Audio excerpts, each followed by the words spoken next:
Good afternoon, everybody. Last night, I had a chance to speak to the leaders of the House and the Senate and reached out to those who had both won and lost in both parties.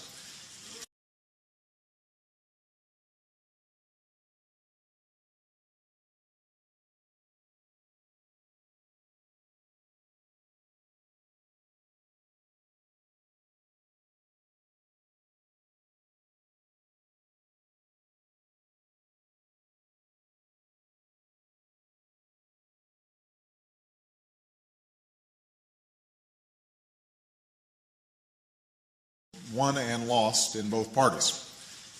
I told John Boehner and Mitch McConnell that I look forward to working with them. And I thanked Nancy Pelosi and Harry Reid for their extraordinary leadership.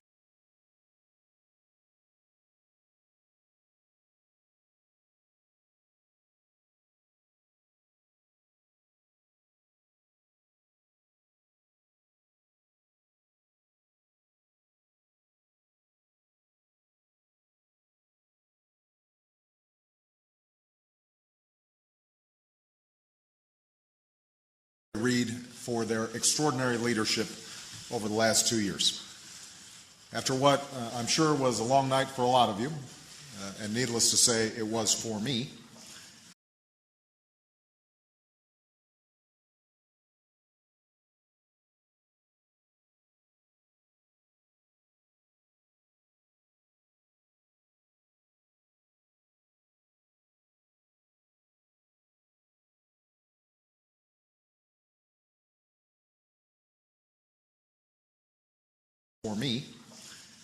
I can tell you that some election nights are more fun than others. Some are exhilarating, some are humbling, but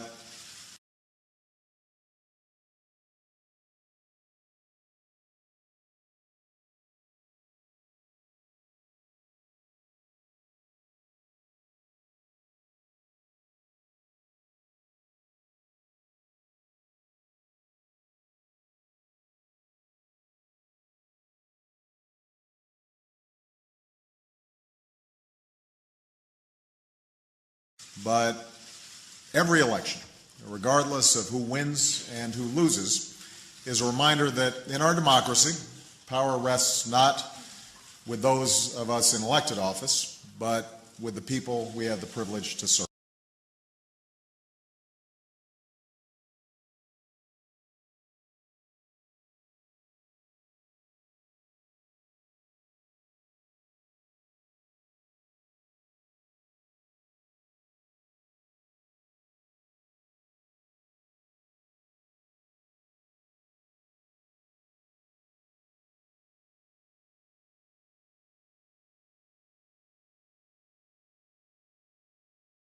With the people we have the privilege to serve. Over the last few months, I've had the opportunity to travel around the country and meet people where they live and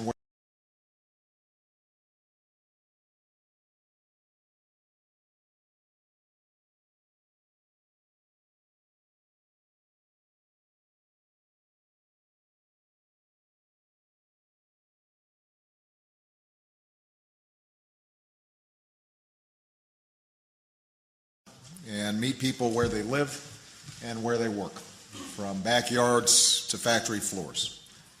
I did some talking, but mostly I did a lot of listening. And yesterday's vote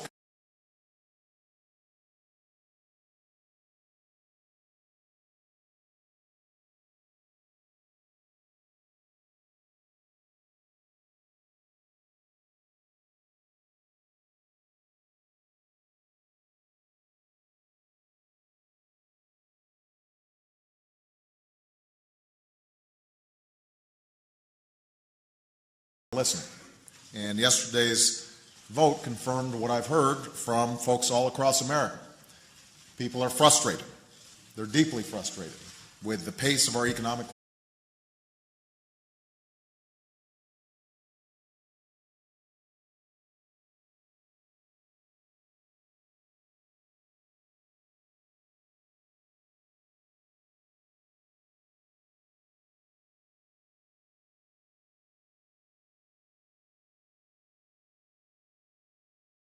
frustrated with the pace of our economic recovery and the opportunities that they hope for their children and their grandchildren. They want jobs to come back faster.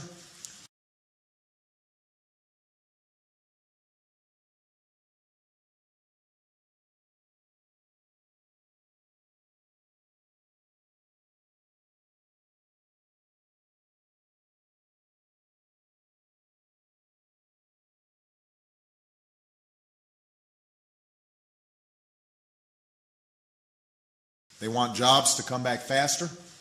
They want paychecks to go further. And they want the ability to give their children the same chances and opportunities as they've had in life.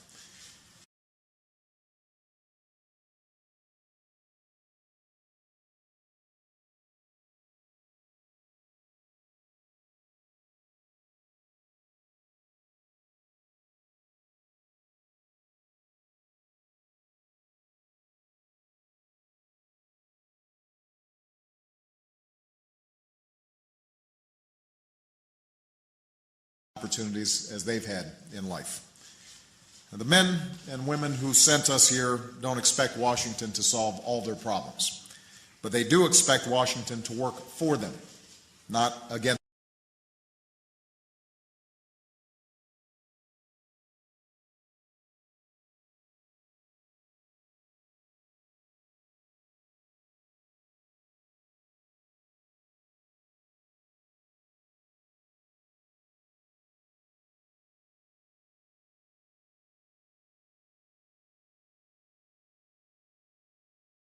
Washington to work for them, not against them. They want to know that their tax dollars are being spent wisely, not wasted, and that we're not going to leave our children.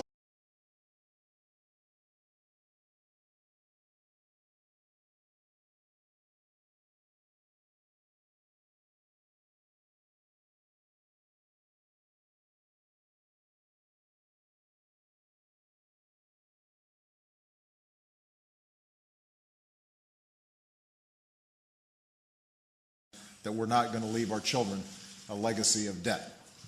They want to know that their voices aren't being drowned out by a sea of lobbyists.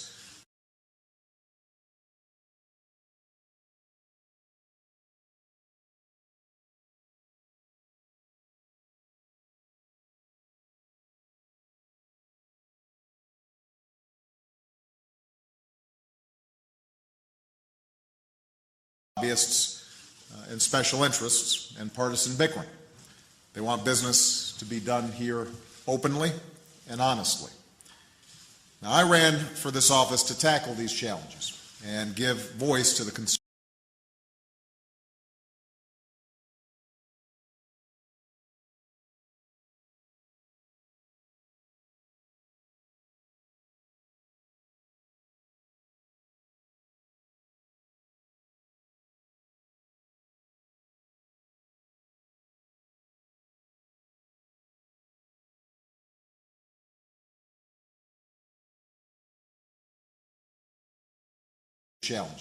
And give voice to the concerns of everyday people.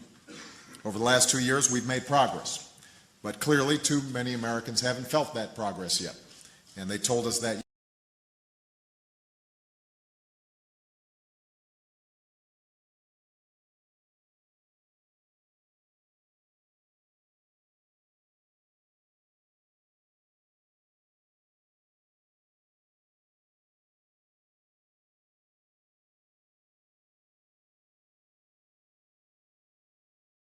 Progress yet, and they told us that yesterday. And as president, I take responsibility for that. What yesterday also told us is that no one party will be able to dictate where we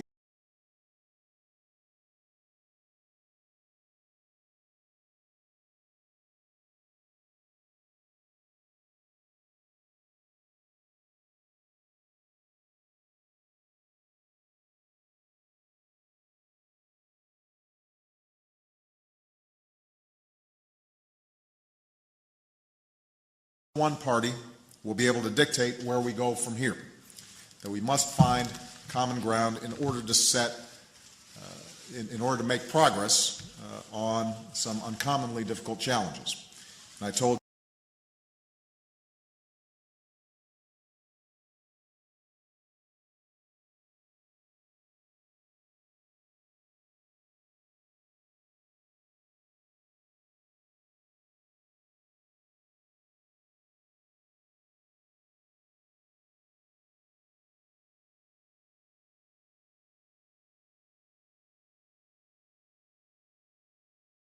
commonly difficult challenges. And I told John Boehner and Mitch McConnell last night, I am very eager to sit down with members of both parties and figure out how we can move forward together.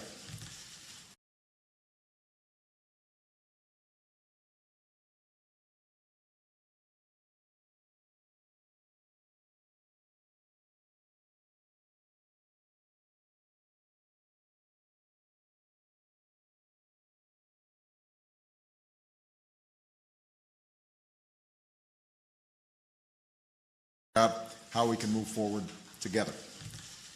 I'm not suggesting this will be easy. I won't pretend that we will be able to bridge every difference or solve every disagreement.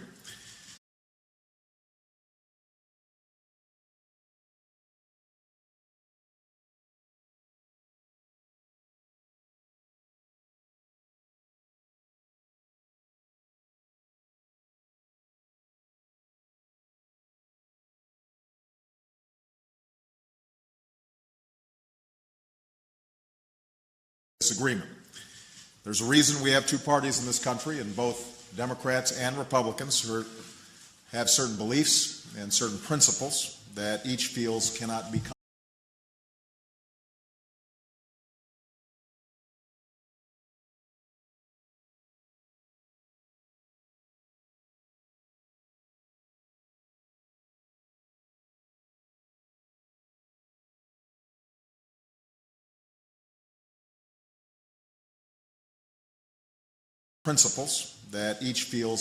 compromised. But what I think the American people are expecting, and what we owe them, is to focus on those issues that affect their jobs.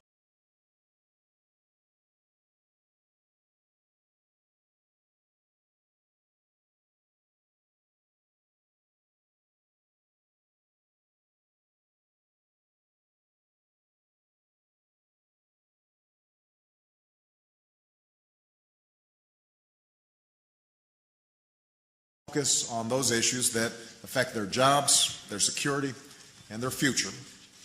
Reducing our deficit, promoting a clean energy economy, making sure that our children are the best educated in the world.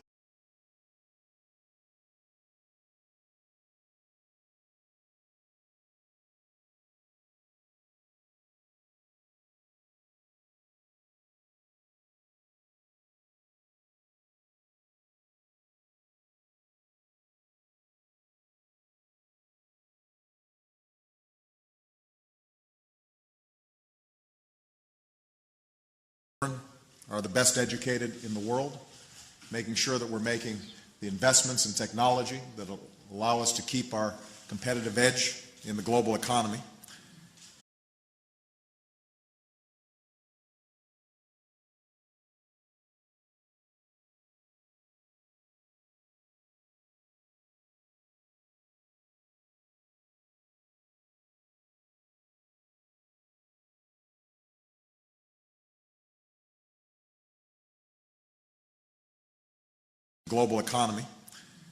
Because the most important contest we face is not the contest between Democrats and Republicans. In this century, the most important competition we face is between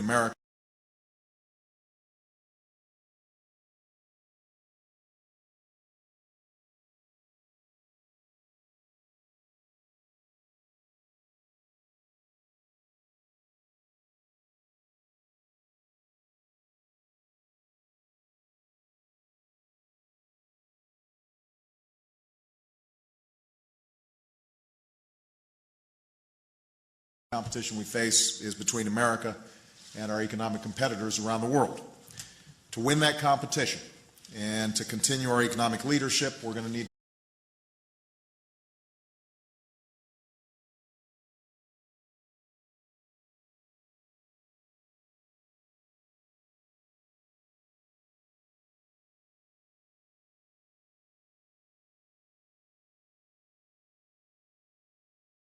our economic leadership, we're going to need to be strong, and we're going to need to be united. Now, none of the challenges we face lend themselves to simple solutions or bumper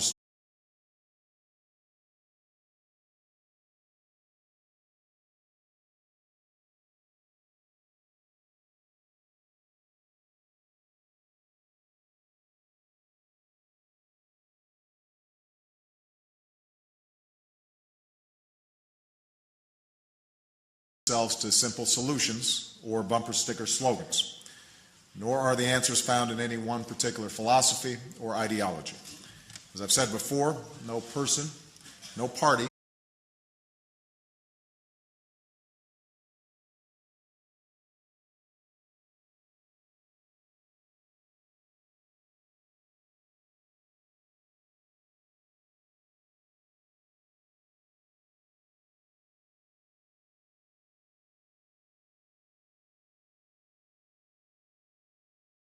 As I've said before, no person, no party has a monopoly on wisdom. And that's why I'm eager to hear good ideas wherever they come from, whoever proposes them. And that's why I believe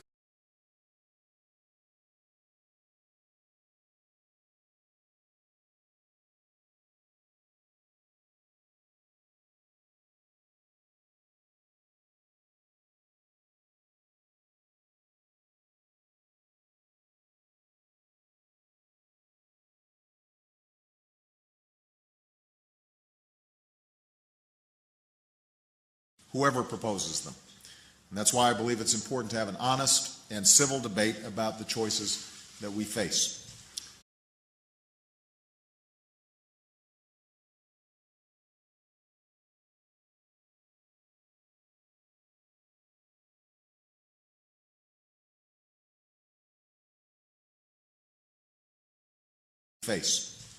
That's why I want to engage both Democrats and Republicans in serious conversations about where we're going as a nation. With so much at stake,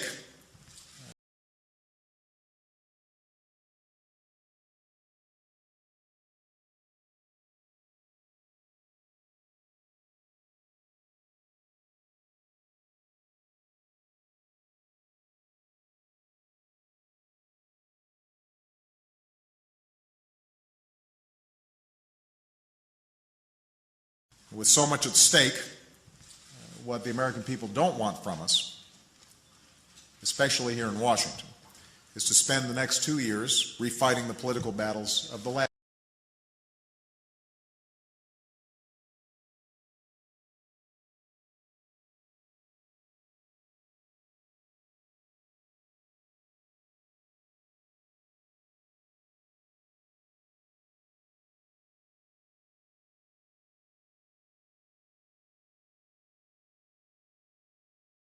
Refighting the political battles of the last two. We just had a tough election. We will have another in 2012. I'm not so naive as to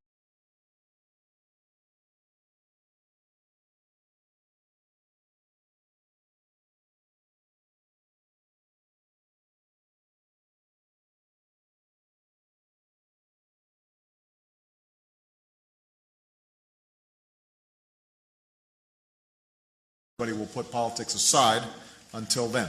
But I do hope to make progress on the very serious problems facing us right now. And that's going to require all of us, including me, to work harder at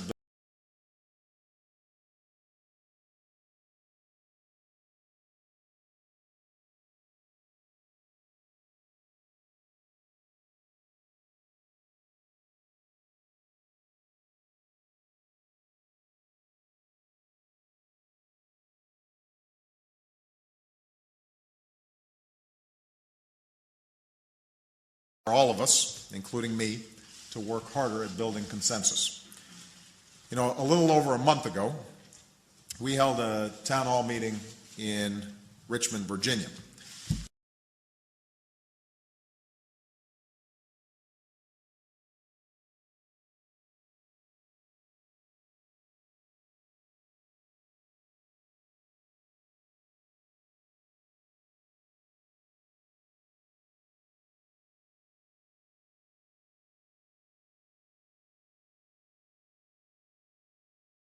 Virginia.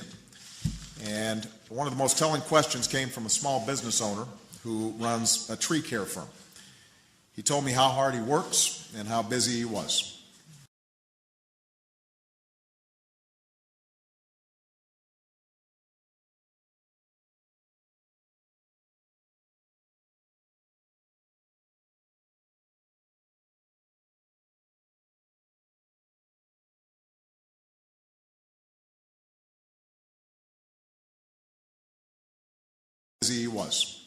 How he doesn't have time to pay attention to all the back and forth in Washington.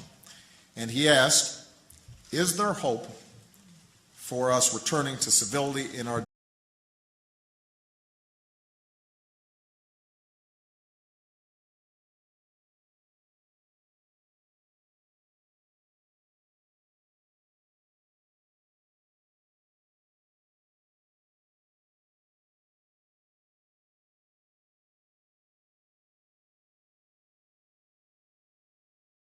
for us returning to civility in our discourse, to a healthy legislative process.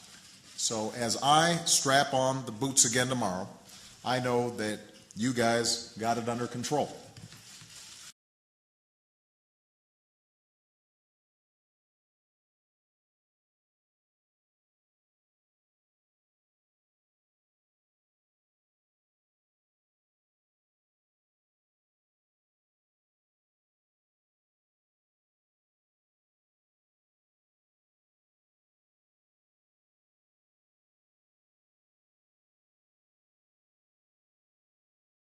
Under control. It's hard to have faith in that right now, he said. I do believe there is hope for civility. I do believe there's hope for progress. And that's because I believe in the resilience.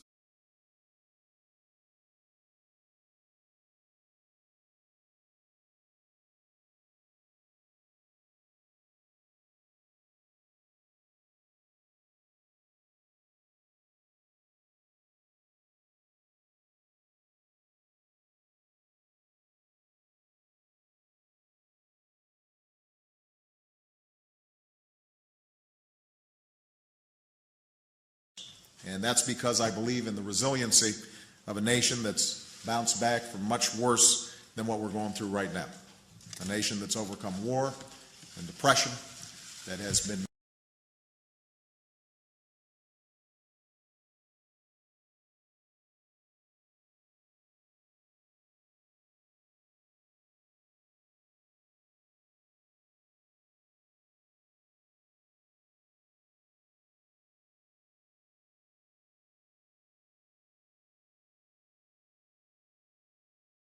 overcome war and depression, that has been made more perfect in our struggle for individual rights and individual freedoms.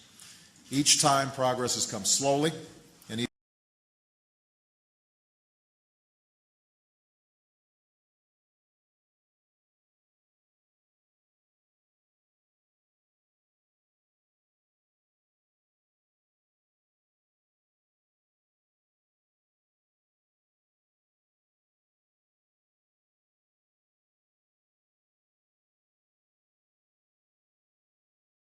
each time progress has come slowly and even painfully. But progress has always come because we've worked at it and because we've believed in it, and most of all because we remembered that our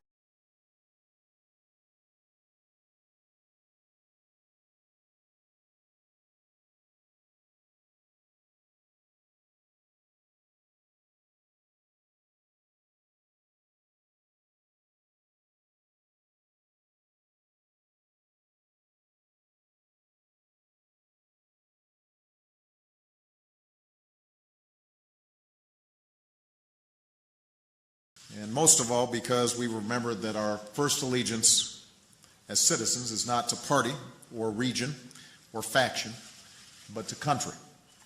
Because while we may be proud Democrats,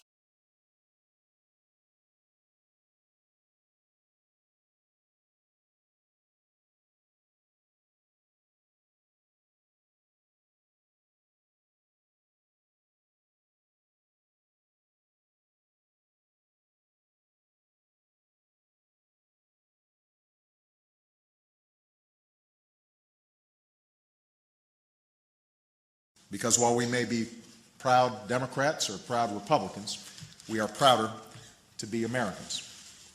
And that's something that we all need to remember right now. And in the coming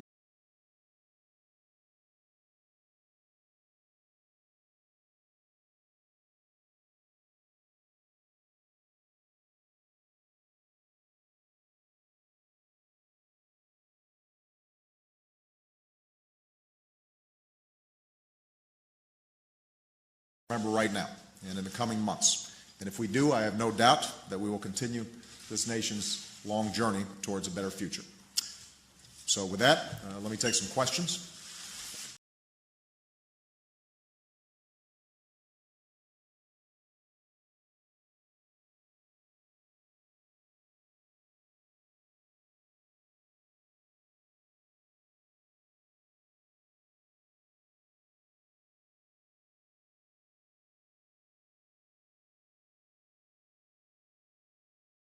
So with that, let me take some questions. I'm going to start off with Ben Feller at AP. Thank you, Mr. President. Are you willing to concede at all that what happened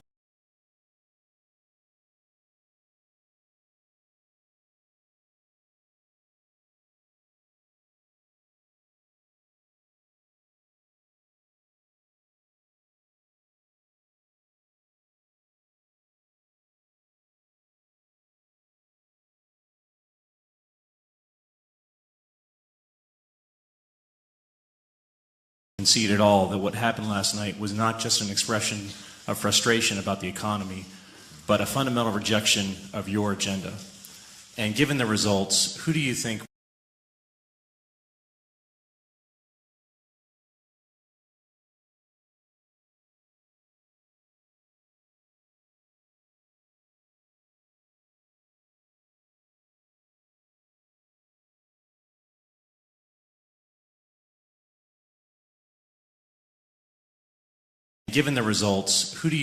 speaks to the true voice of the American people right now, you or John Boehner? I think that there is no doubt that people's number one concern is the economy.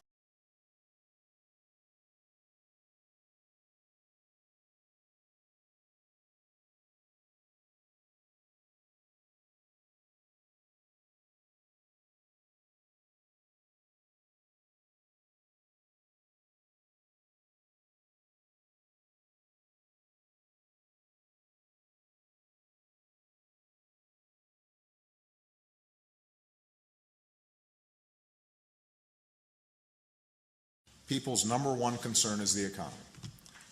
And what they were expressing great frustration about is the fact that we haven't made enough progress on the economy. We've stabilized the economy.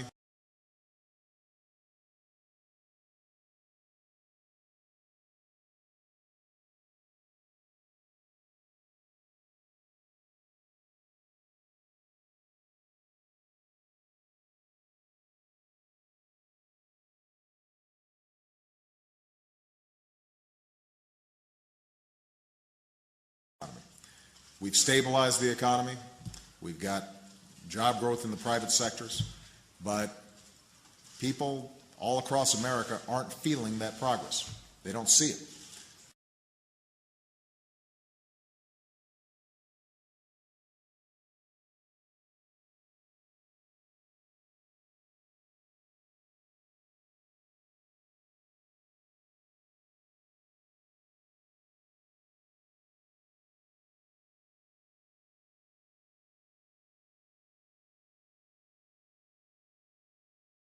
That progress. They don't see it. And they understand that I'm the President of the United States and that my core responsibility is making sure that we've got an economy that's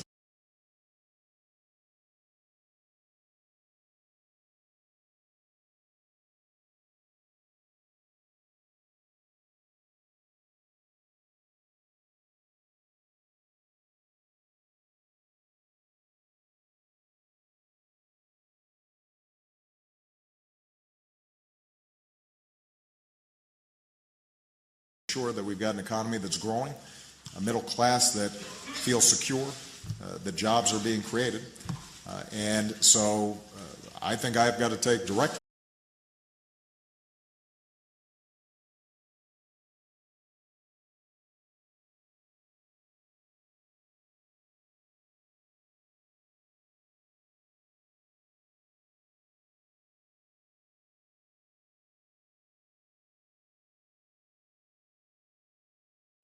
I think I've got to take direct responsibility for the fact that we have not made as much progress as we need to make. Now, moving forward, I think the question is going to be, can Democrats and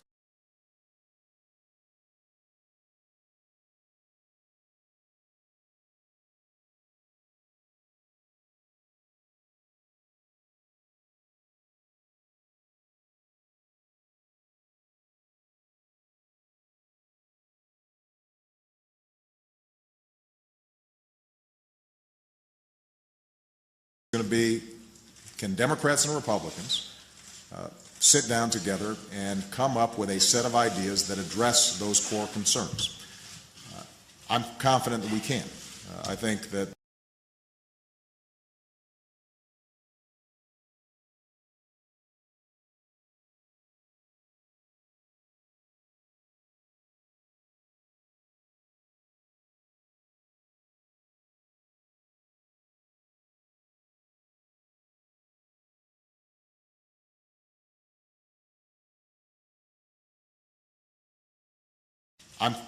we can. I think that there are some areas where it's going to be very difficult for us to agree on. But I think there are going to be a whole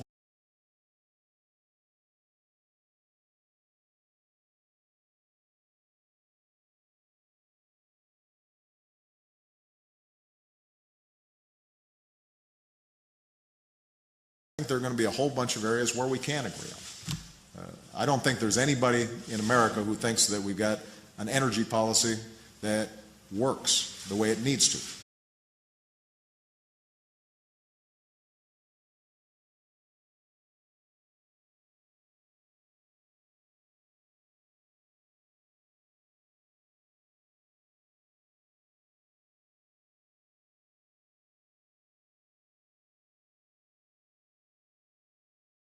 Energy policy that works the way it needs to. That thinks that we shouldn't be working on energy independence, and that gives opportunities for Democrats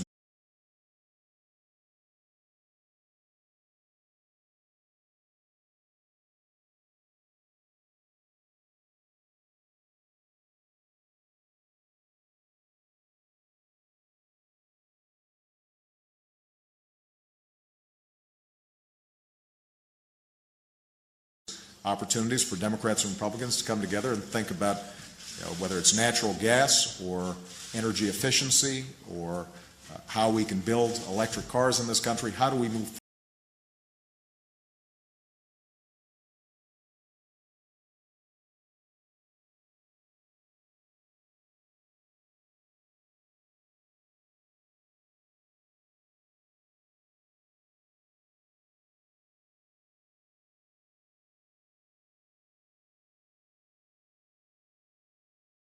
cars in this country? How do we move forward on that agenda? I think everybody in this country thinks that we've got to make sure our kids are equipped in terms of their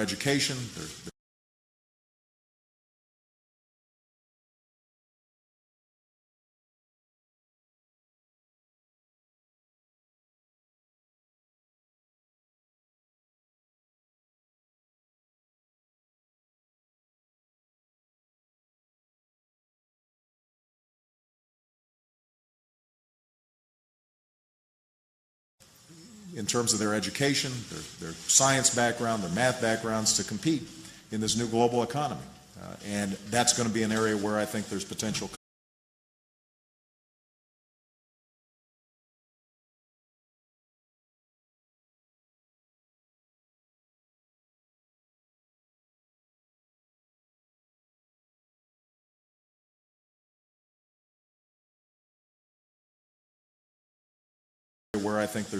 Common ground. So on a whole range of issues, there are going to be areas where we disagree. I think the overwhelming message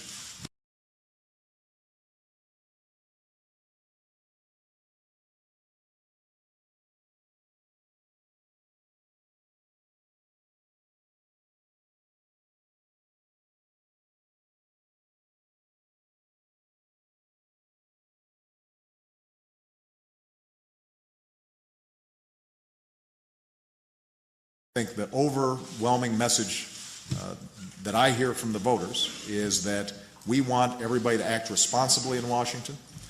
We want you to work harder to arrive at consensus.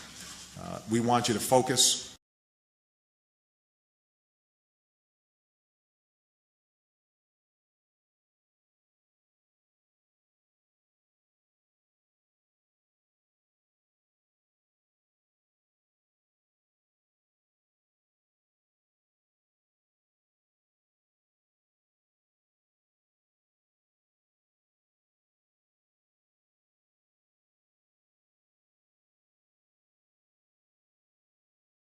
at consensus. We want you to focus completely on jobs and the economy and growing it so that we're ensuring a better future for our children and our grandchildren. I think that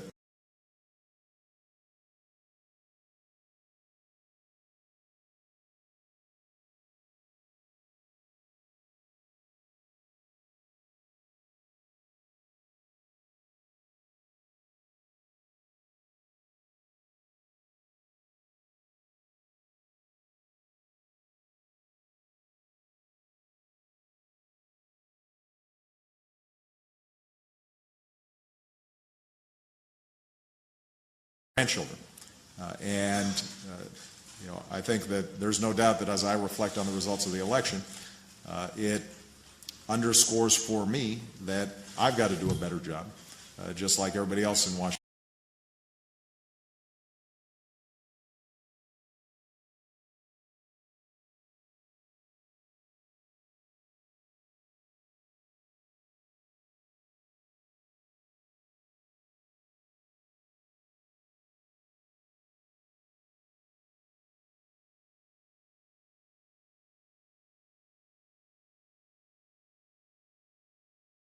Job, just like everybody else in Washington does. Well, I think John Boehner and I and Mitch McConnell and Harry Reid and Nancy Pelosi are going to have to sit down and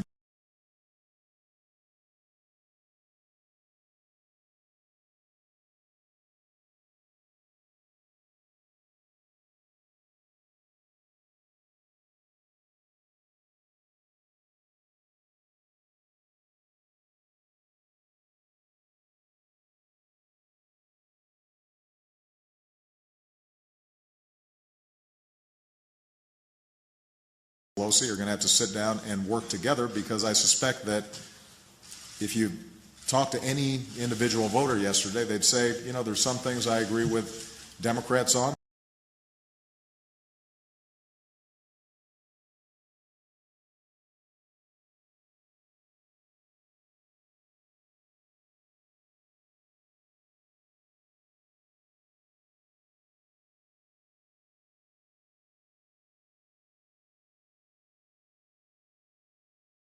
Some things I agree with Democrats on. There's some things I agree with Republicans on. I don't think people carry around with them a fixed ideology. I think the majority of people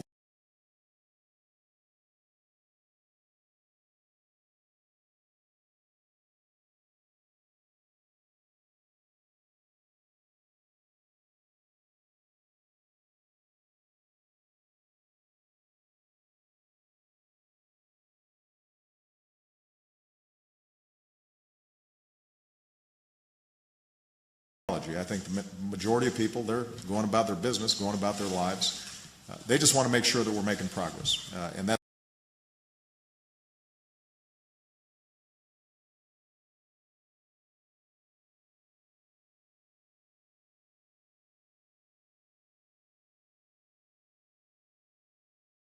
sure that we're making progress. And that's going to be my top priority over the next couple of years.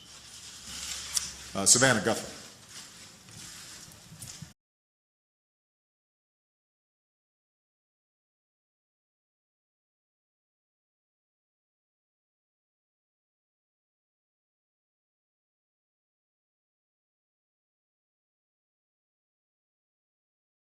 Following up on what Ben just talked about, You don't seem to be reflecting or second-guessing any of the policy decisions you've made.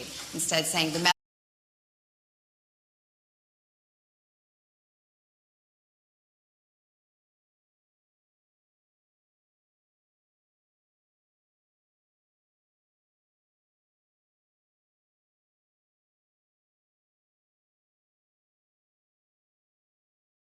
decisions you've made. Instead, saying the message the voters were sending was about frustration with the economy, or maybe even chalking it up to a failure on your part to communicate effectively.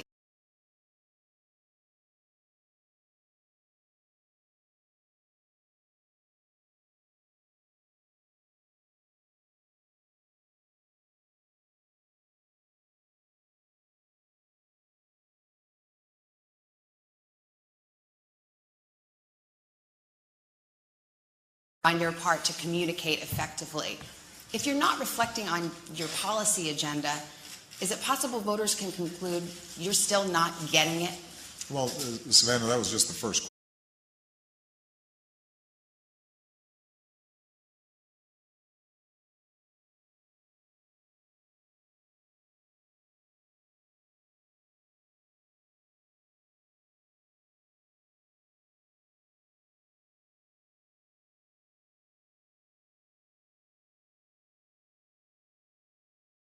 Well, Savannah, that was just the first question, so we're going to have a few more here. I'm doing a whole lot of reflecting, and I think that there are going to be areas in policy where we're going to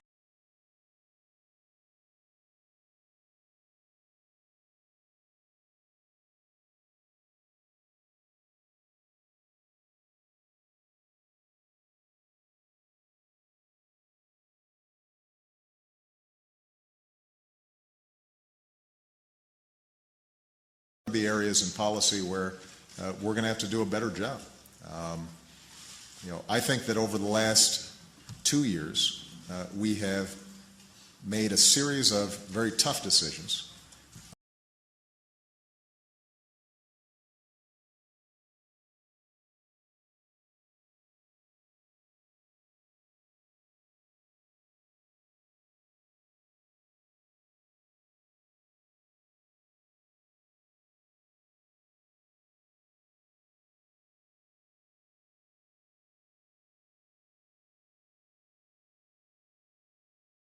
Made a series of very tough decisions, but decisions that were right in terms of moving the country forward in an emergency situation where we had the risk of slipping into a second Great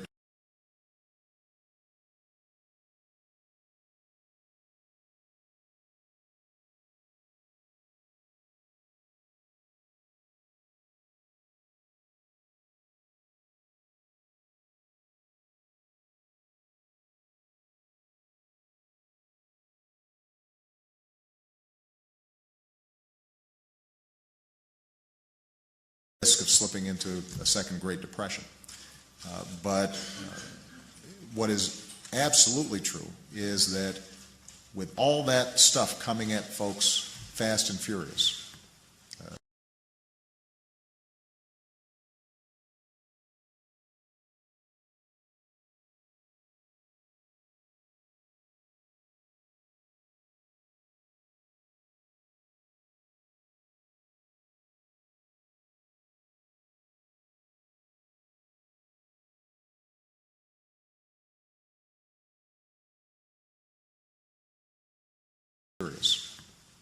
a recovery package, what we had to do with respect to the banks, what we had to do with respect to the auto companies.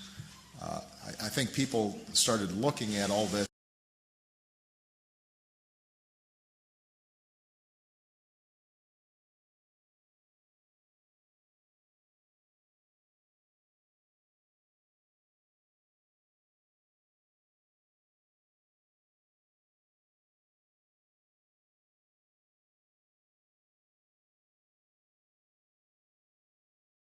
I think people started looking at all this, and it felt as if government was getting much more intrusive into people's lives than they were accustomed to. Now, the reason was it was an emergency.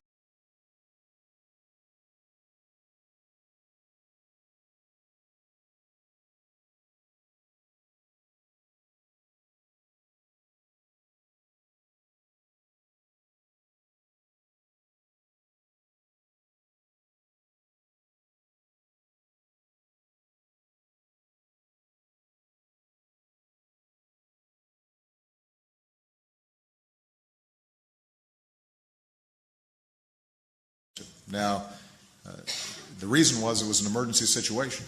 But I think it's understandable that folks said to themselves, you know, maybe this is the agenda as opposed to a response to an emergency.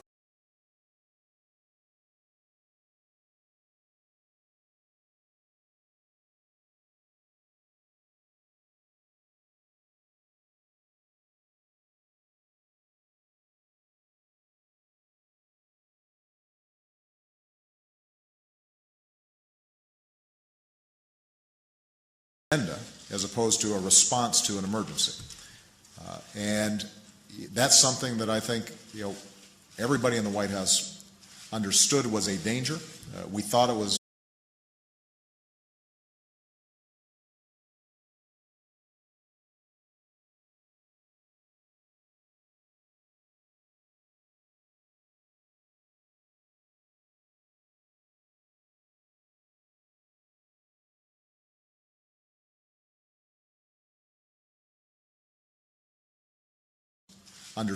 a danger.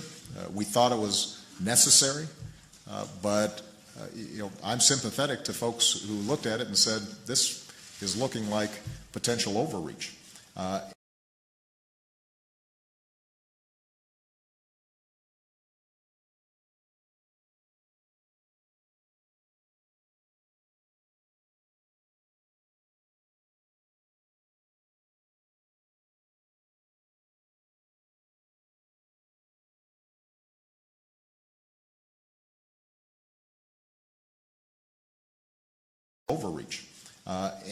You know, in addition, there are a bunch of price tags that went with that. And so even though these were emergency situations, people rightly said, gosh, we already have all this.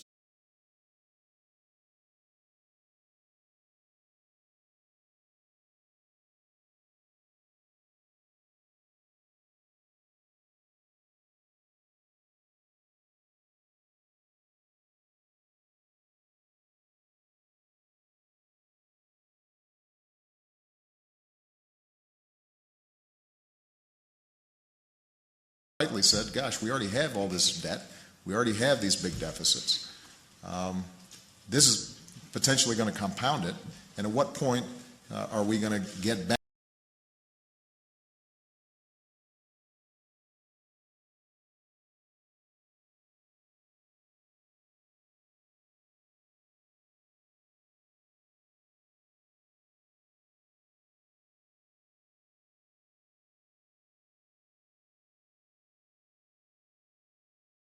And at what point are we going to get back to a situation where we're doing what families all around the country do, which is make sure that if you spend something,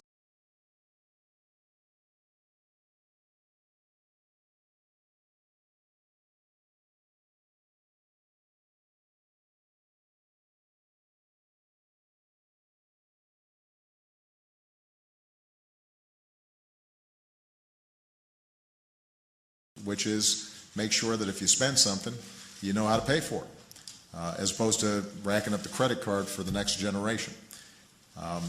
And I think that the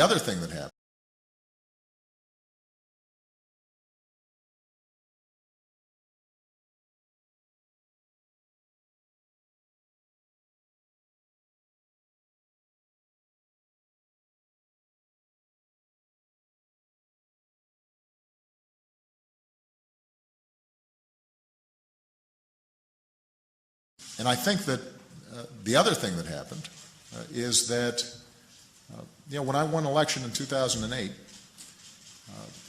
one of the reasons I think that people were excited about the campaign was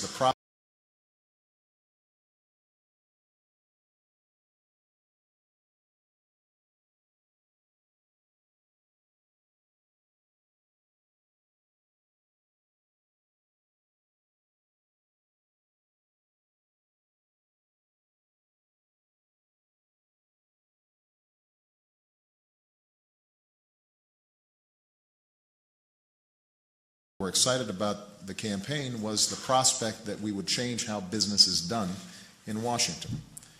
And we were in such a hurry to get things done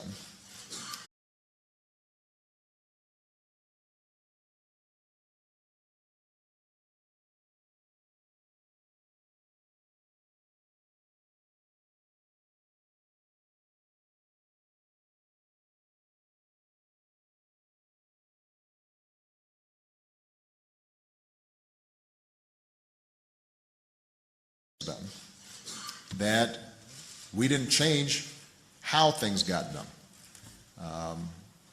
And I think that frustrated people. I'm a strong believer that the earmarking process in Congress isn't what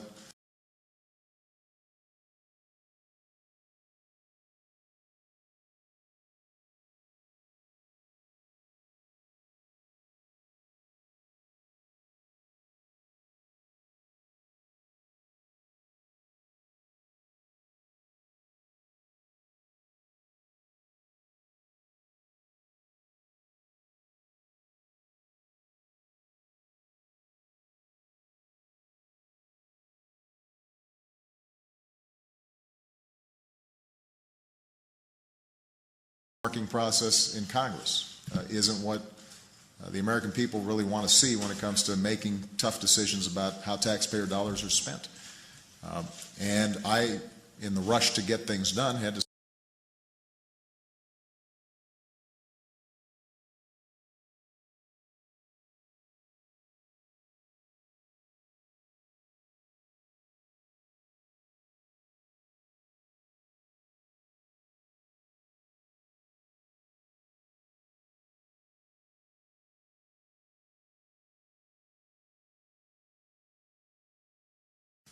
and I, in the rush to get things done, had to sign a bunch of bills that had earmarks in them, which was contrary to what I had talked about. And I think, folks look at that.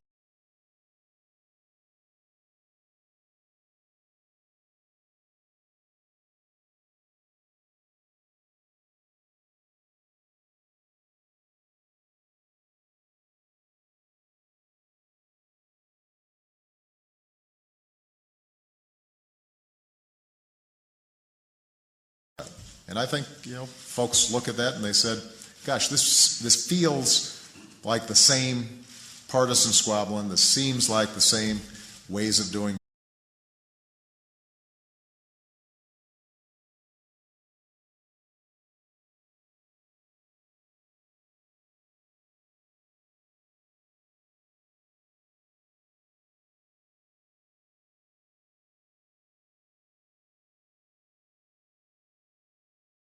Seems like the same ways of doing business as happened before.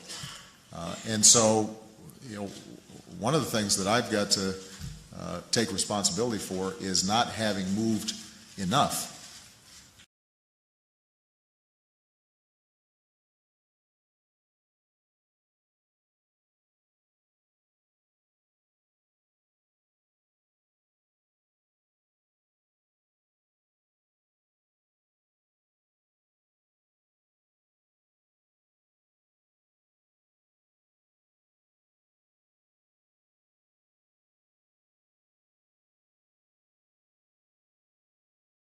is not having moved enough on those fronts. And I think there is an opportunity to move forward on some of those issues. My understanding is Eric Cantor today said that he wanted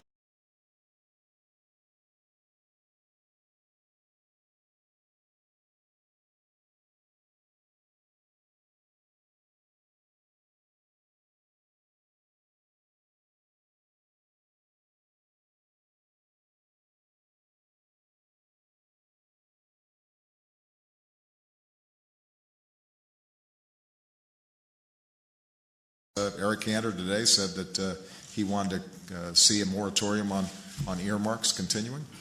That's something I think we can work on together. Would you still resist the notion that voters rejected the policy?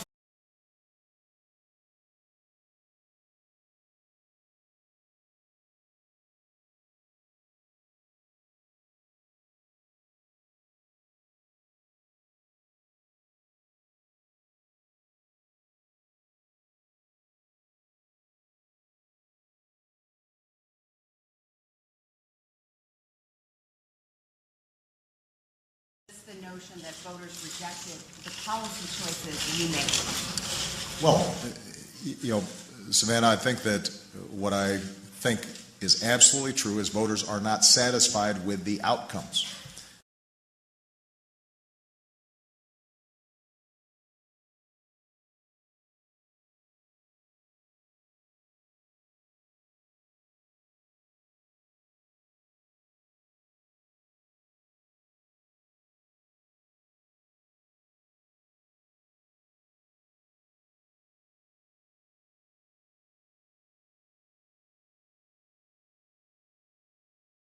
satisfied with the outcomes.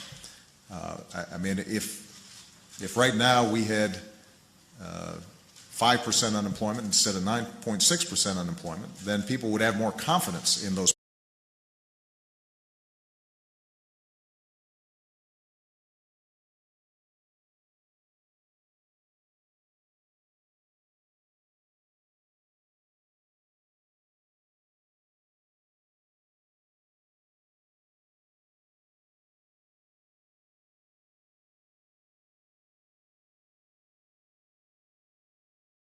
People would have more confidence in those policy choices.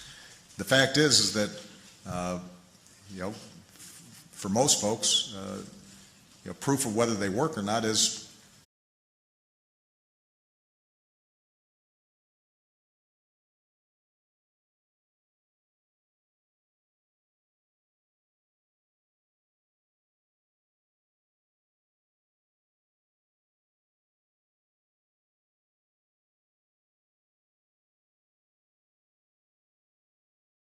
whether they work or not is, has the economy gotten back to where it needs to be?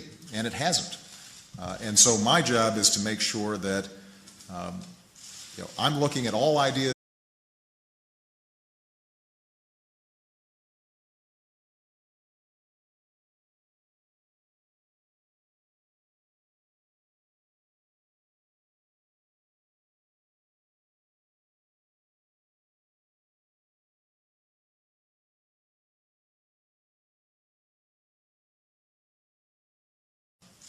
I'm looking at all ideas that are on the table. When it comes to job creation, if Republicans have good ideas for job growth that can drive down the unemployment rate, and we haven't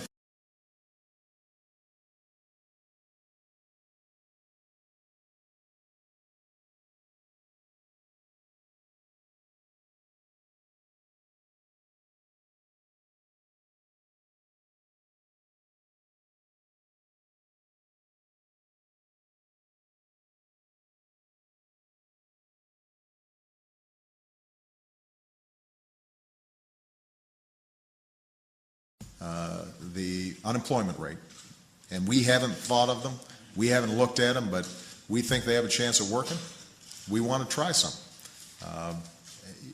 So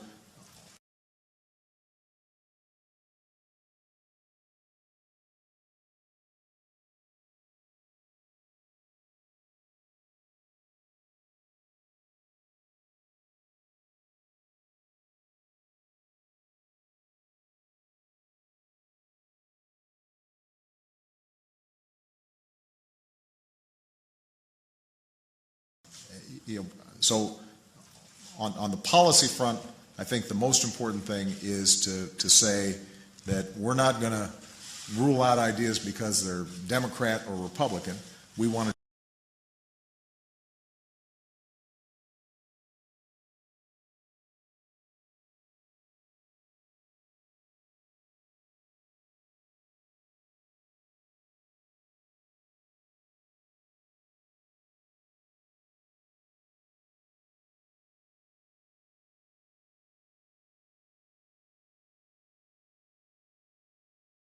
they're Democrat or Republican. We want to just see what works, and ultimately I'll be judged as president as to the bottom line results.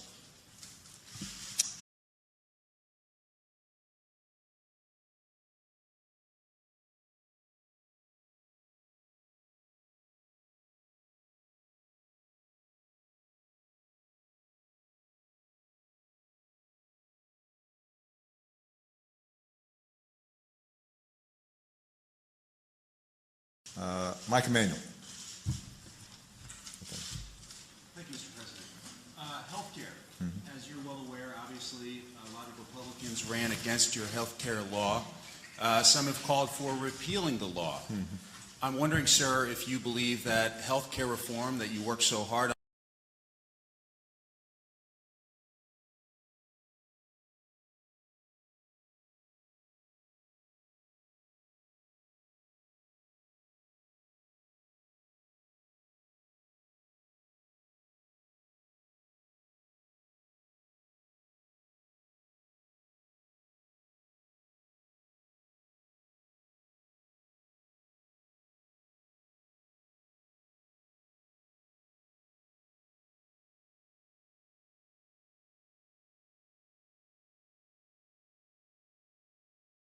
health care reform that you work so hard on is in danger at this point, and whether there's a threat as a result of this election. Well, I know that there's some Republican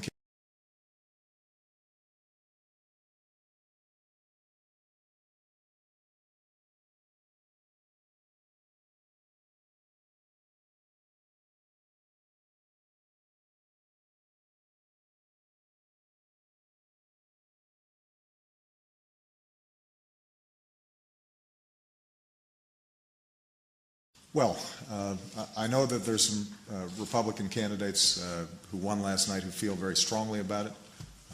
I'm sure that this will be an issue that comes up in discussions with the Republican leaders.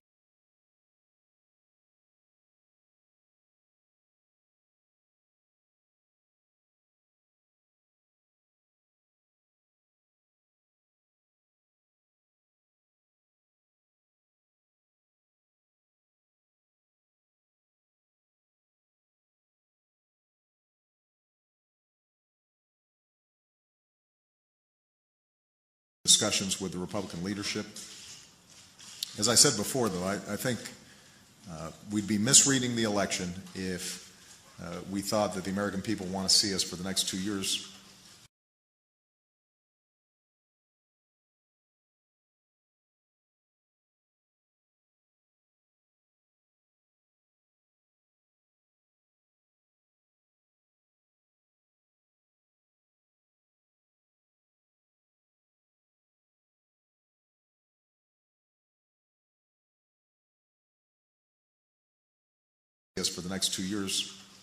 relitigate arguments that we had over the last 2 years. With respect to the health care law generally, and this may go to some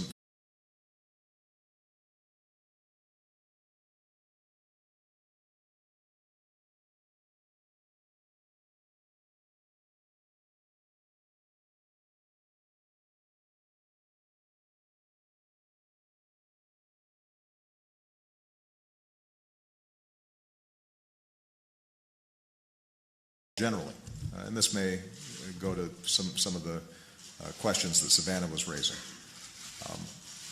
You know, when I talk to a woman from New Hampshire who doesn't have to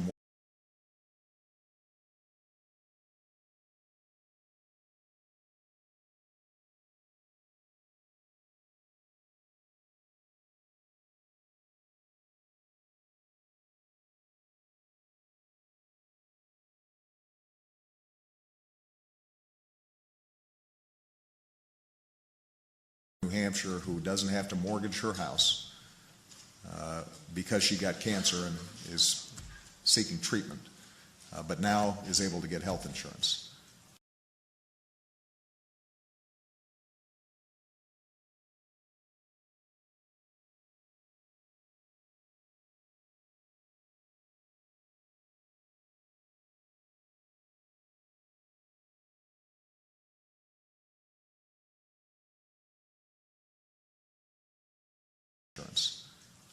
When I talk to parents who are relieved that their child with a pre-existing condition can now stay on their policy until they're 26 years old and get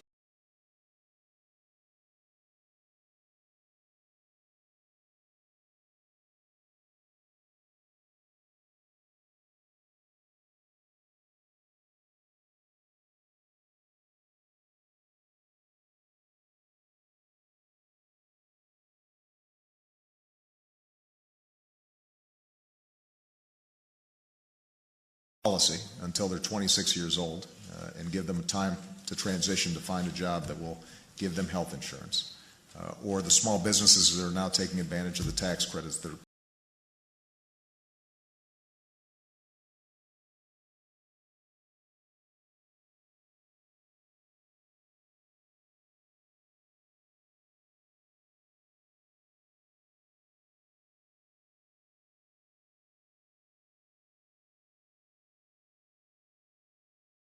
taking advantage of the tax credits that are provided, then I say to myself, this was the right thing to do. Now, if the Republicans have ideas for how to improve our health care system,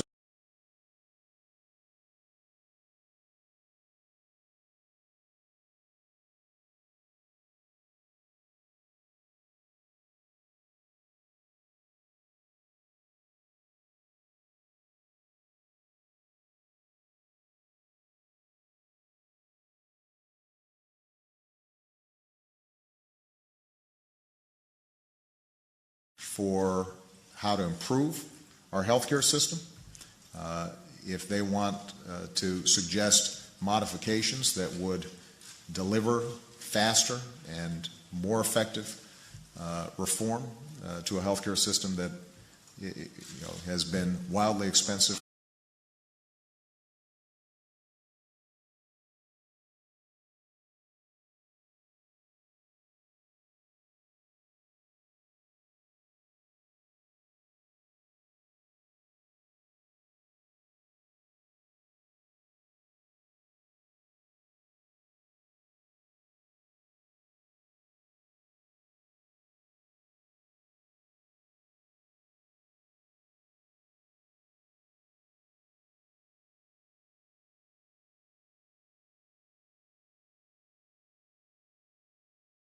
That has been wildly expensive for too many families and businesses, and certainly for our federal government.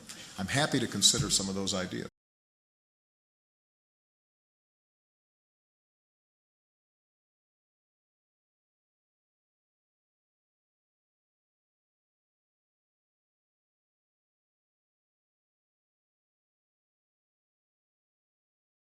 Happy to consider some of those ideas.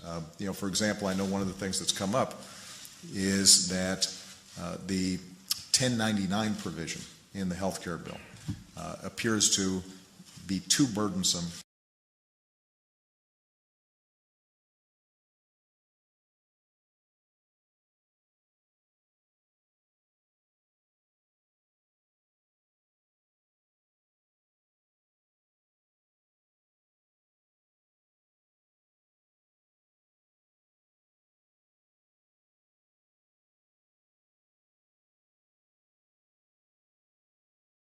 Care bill appears to be too burdensome for small businesses. It just involves too much paperwork, too much filing. It's probably counterproductive. It was designed to make sure that revenue was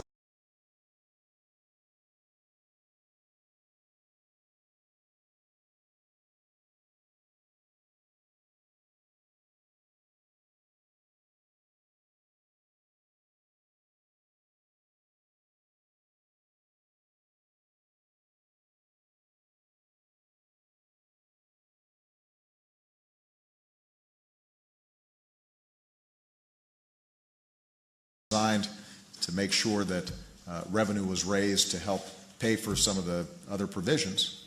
But if it ends up just being so much trouble that small business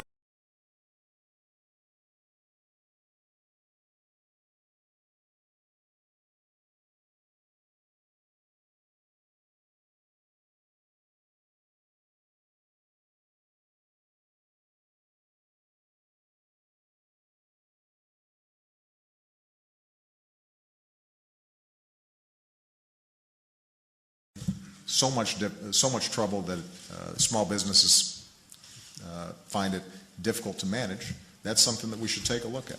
So there are going to be examples where I think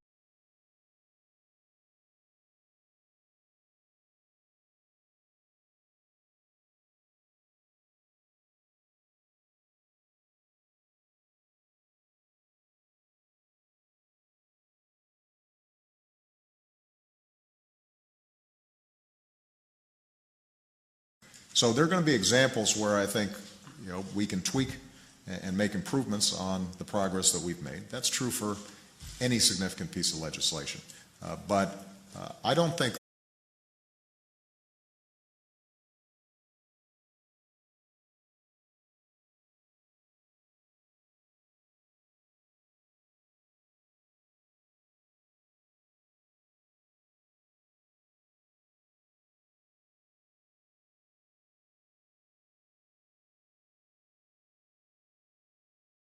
piece of legislation. But I don't think that if you ask the American people, should we stop trying to close the donut hole that will help senior citizens get prescription drugs? Should we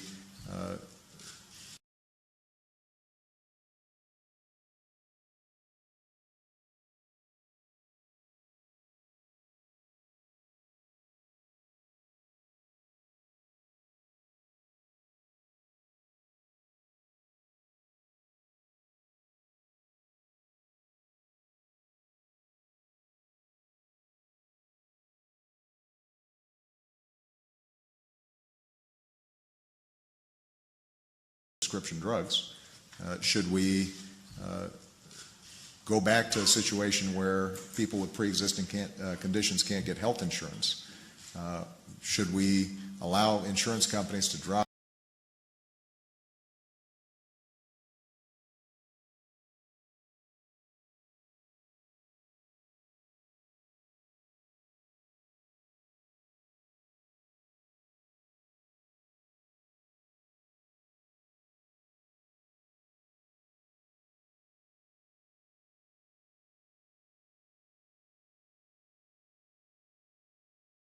should we allow insurance companies to drop your coverage when you get sick, even though you've been paying premiums? I don't think that you'd have a strong vote for people saying, you know, those are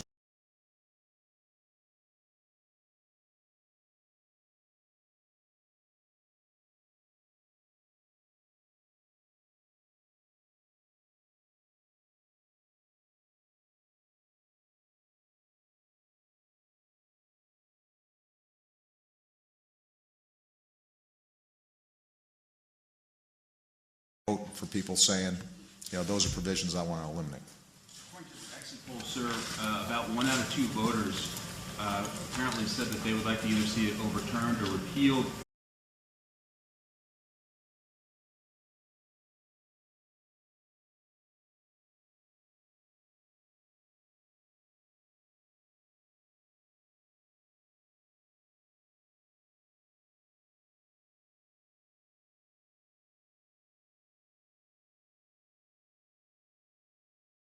See it overturned or repealed. Are you concerned that that may embolden those who are from the other party, perhaps? Well, it also means 1 out of 2 voters think it was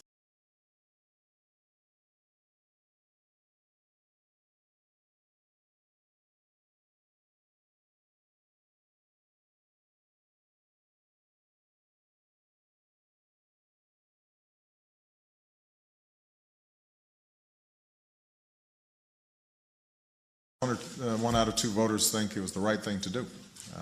And obviously this is an issue that has been contentious. But as I said, I think what's going to be useful is for us to go through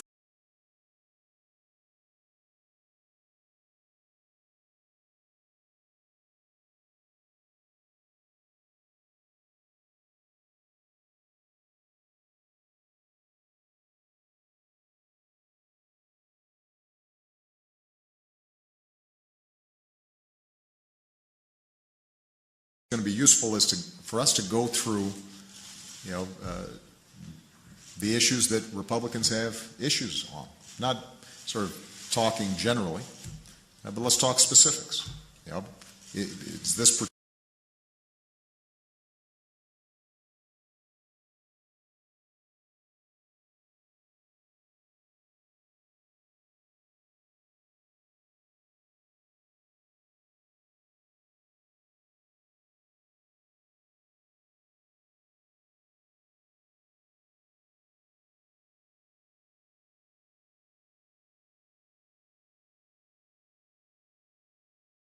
but let's talk specifics.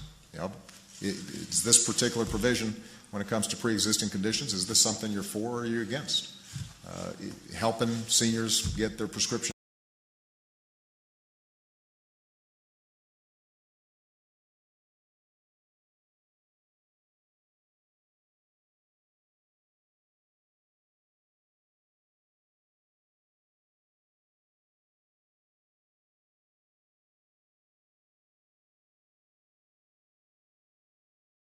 Helping seniors get their prescription drugs.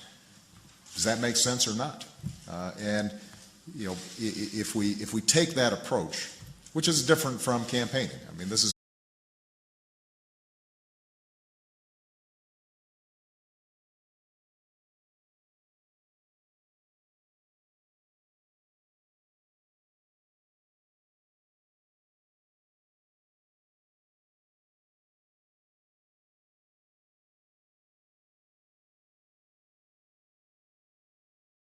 different from campaigning. I mean, this is now governing. Then I think that, you know, we can continue to make some progress and find some common ground. Okay. Chip Reed.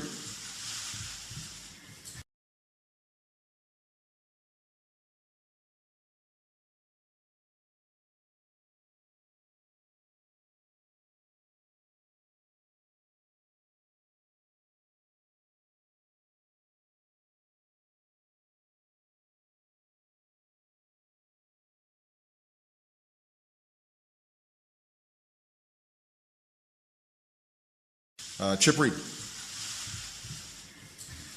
Thank you, Mr. President. Republicans say more than anything else what this election was about was spending, and they say it will be when hell freezes over.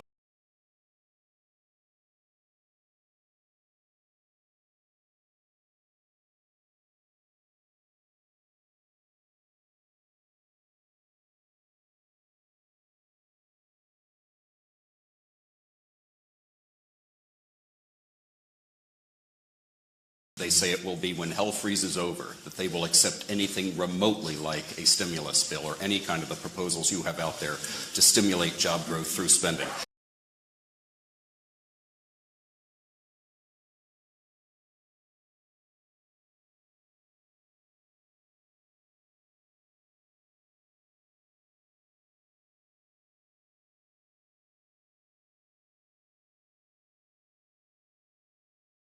To stimulate job growth through spending. Do you accept the fact that any kind of spending to create jobs is dead at this point? And if so, what else can government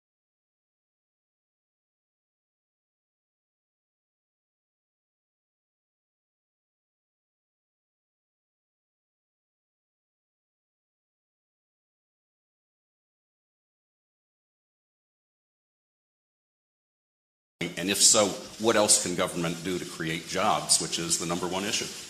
Well, I think this is going to be an important question for Democrats and Republicans.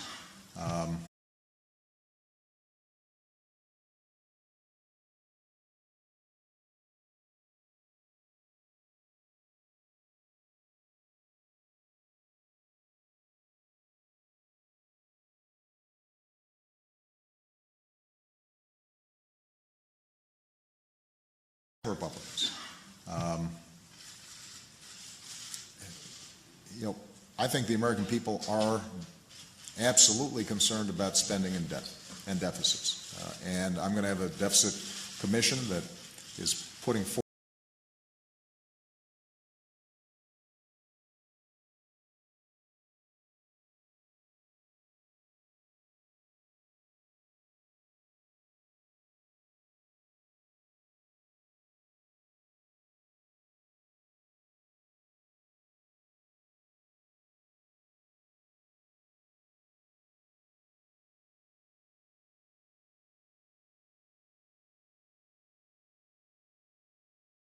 deficit commission that is putting forward its ideas. It's a bipartisan group that includes Republican and Democratic members of Congress.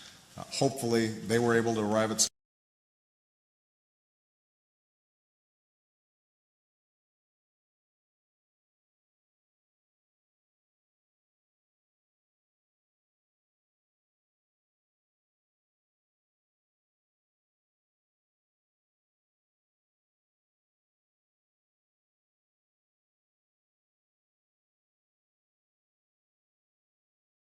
hopefully, they were able to arrive at some consensus on some areas where we can eliminate programs that don't work, cut back on government spending that is inefficient.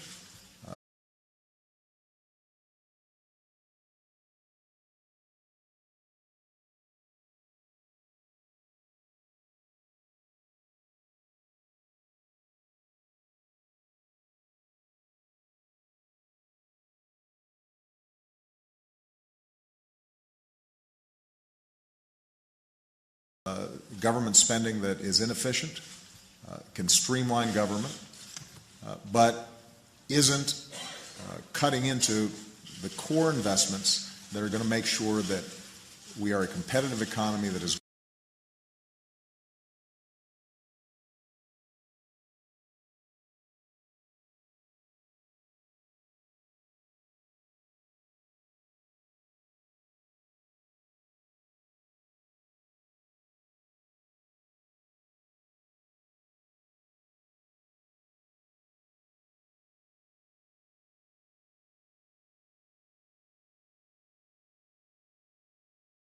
that we are a competitive economy that is growing and providing opportunity for years to come. So, the question I think that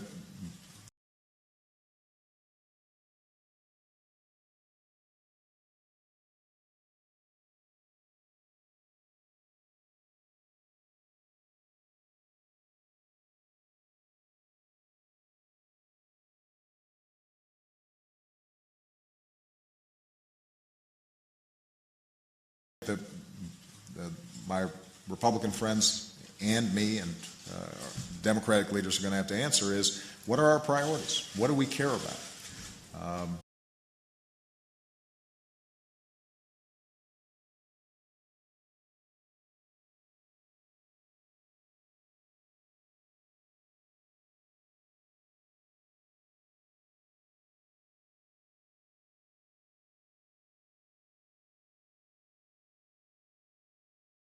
We care about. And that's going to be a tough debate because there are some tough choices here.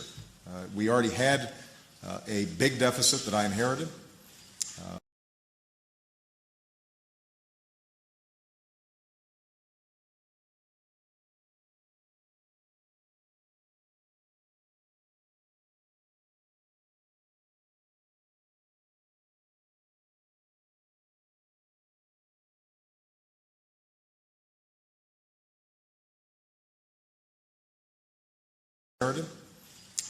And that has been made worse because of the recession. As we bring it down, I want to make sure that we're not cutting into education that is going to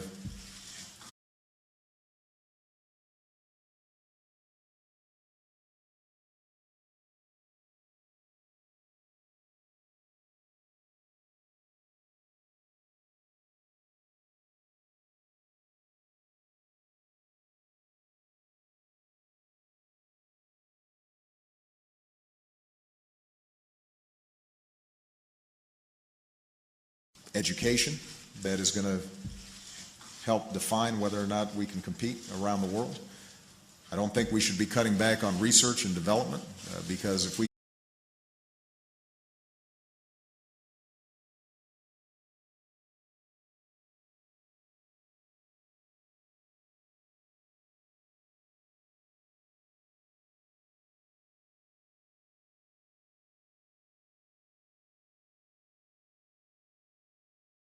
on research and development because if we can develop new technologies in areas like clean energy, that could make all the difference in terms of job creation here at home.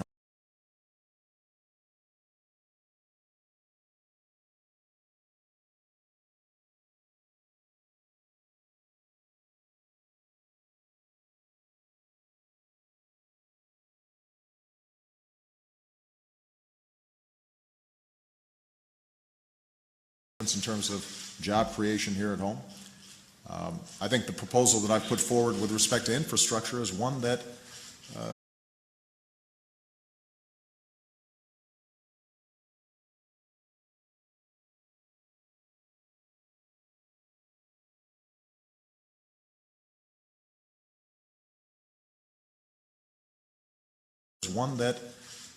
historically we've had bipartisan agreement about. And we should be able to agree now that it makes no sense for China to have better rail systems than us.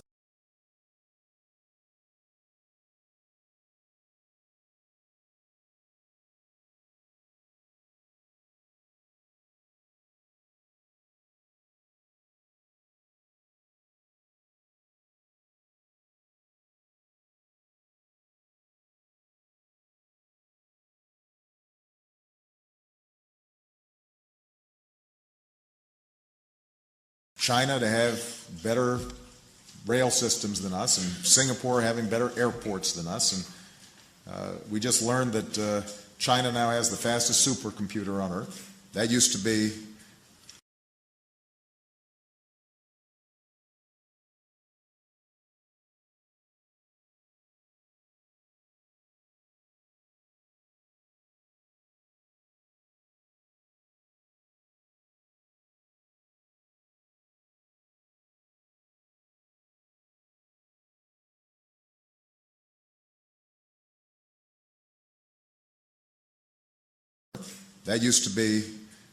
us. They're making investments because they know those investments will pay off over the long term. And so in these budget discussions, the key is to be able to decide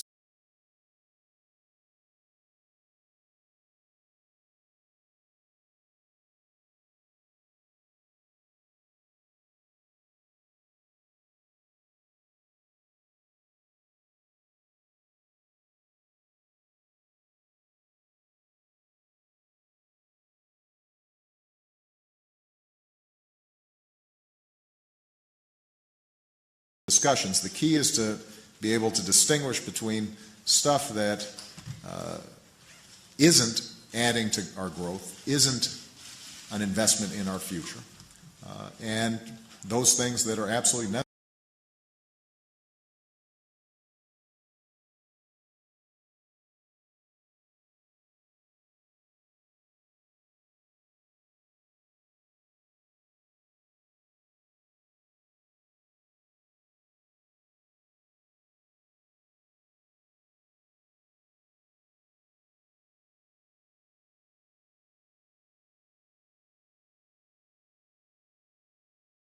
And those things that are absolutely necessary for us to be able to increase job growth in the future as well. Now, the single most important thing I think we need to do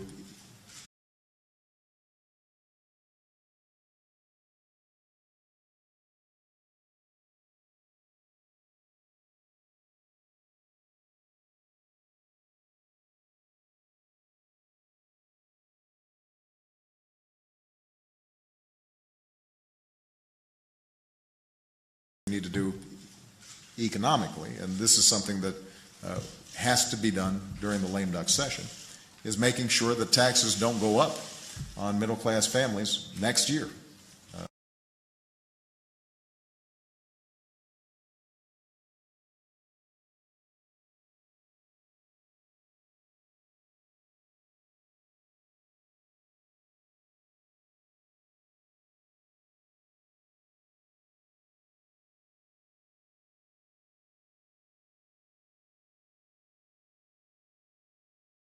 Go up on middle-class families next year. And so we've got some work to do on that front to make sure that families not only are seeing a higher tax burden, which will automatically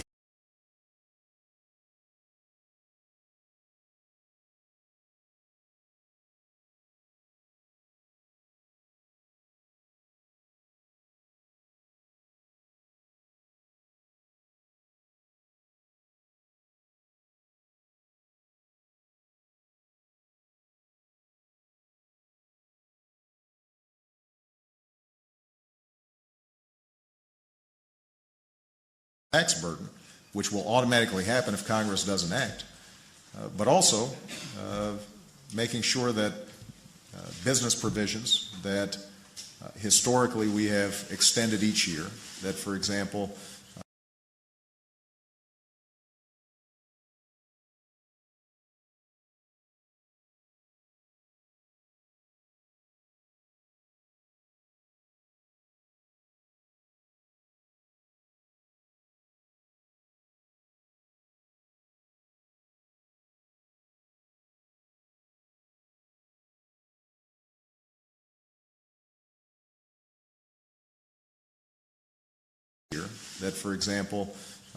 provide tax breaks for companies that are investing here in the United States in research and development, that those are extended. I think it makes sense for us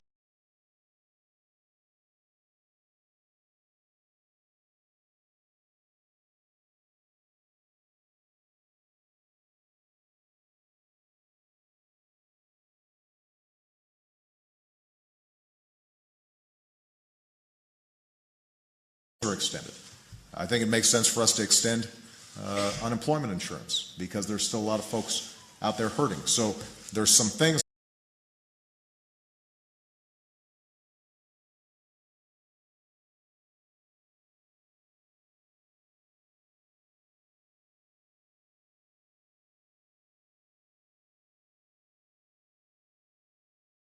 they're hurting. So there's some things that we can do right now that will help sustain the recovery and advance it, even as we're also sitting down and figuring out, okay, over the next several years,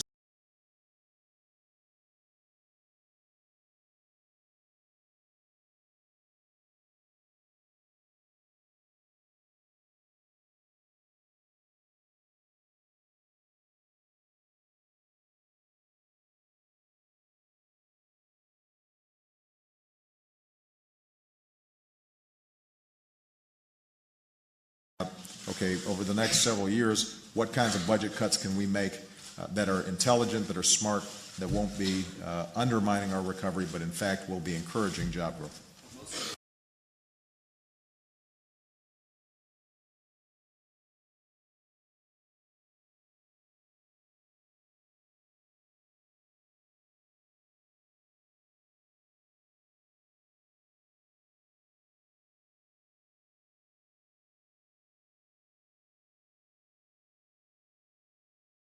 Will be encouraging job growth. Those things that you just called investments, they call wasteful spending, and they say it's dead on arrival. It sounds like without their support, you can't get any of it.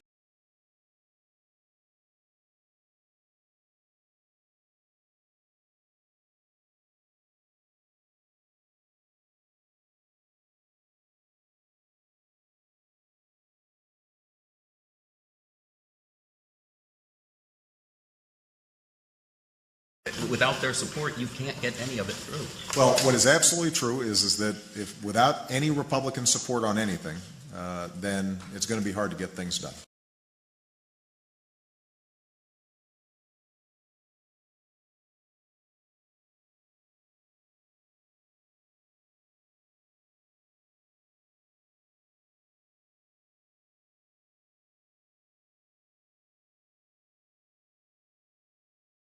It's going to be hard to get things done. But I'm not going to anticipate that they're not going to support anything. I think that part of the message sent to Republicans was we want to see stronger jobs.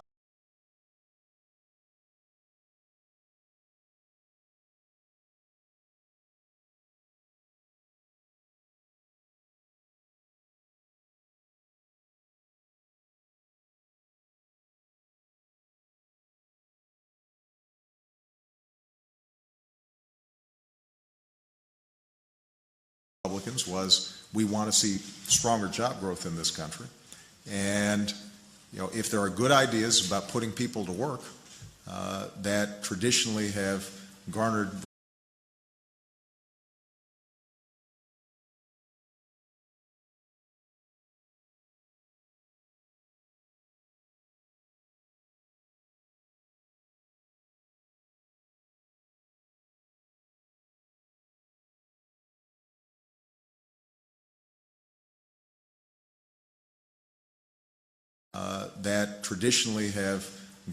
Republican support and that don't add to the deficit, then my hope is and expectation is that that's something they're willing to have a serious.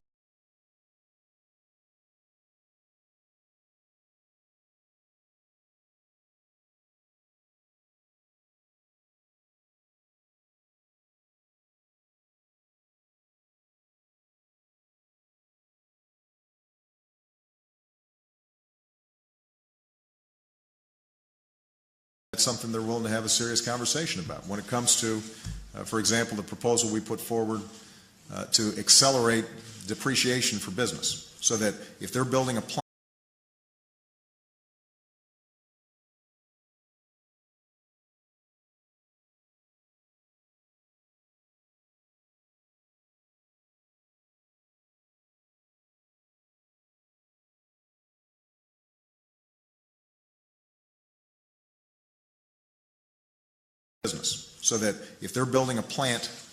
or investing in new equipment next year, that they can take a complete write-off next year, get a huge tax break next year.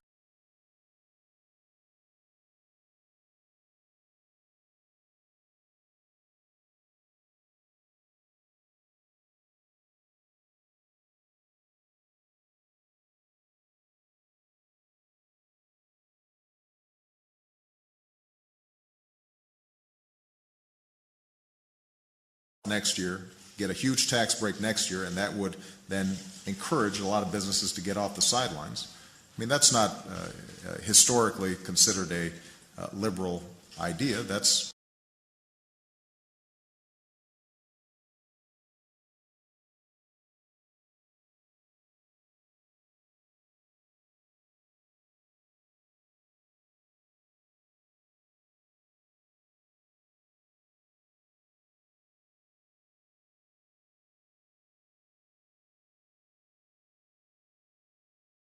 considered a liberal idea. That's actually a idea that business groups and Republicans, I think, have supported for a very long time. So, again, the question is going to be, do we all come to the table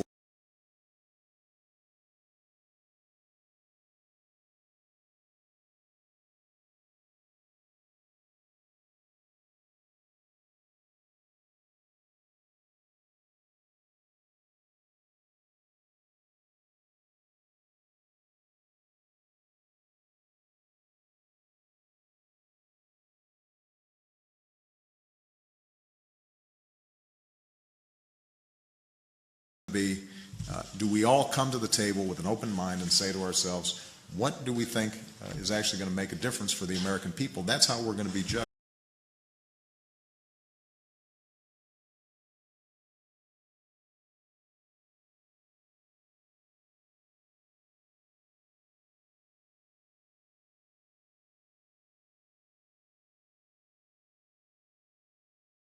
People, that's how we're going to be judged over the next couple of years. Peter Baker. Thank you, Mr. President. After your election 2 years ago, when you met with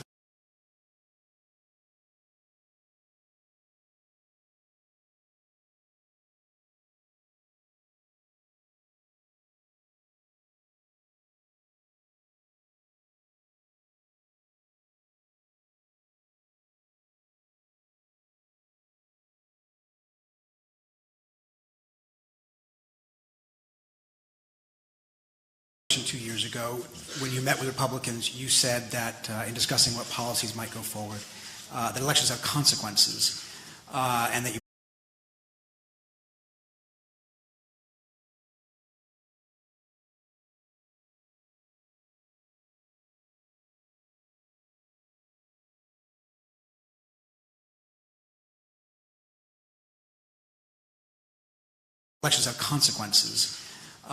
you pointed out that you had won. I wonder what consequences you think this election should have then in terms of your policies. Are there areas that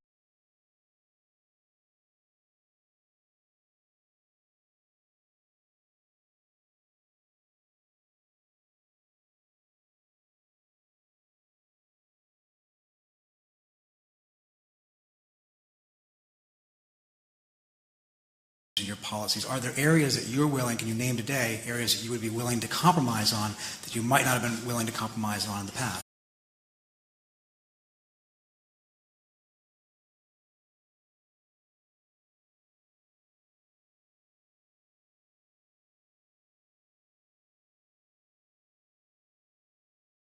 Willing to compromise on in the past?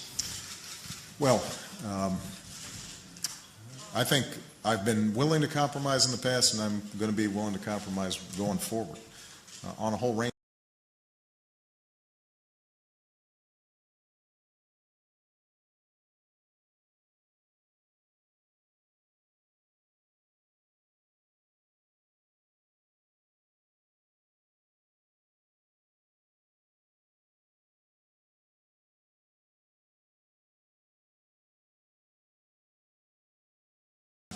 Going forward on a whole range of issues. Let me give you an example. The issue of energy that I just mentioned. I think there are a lot of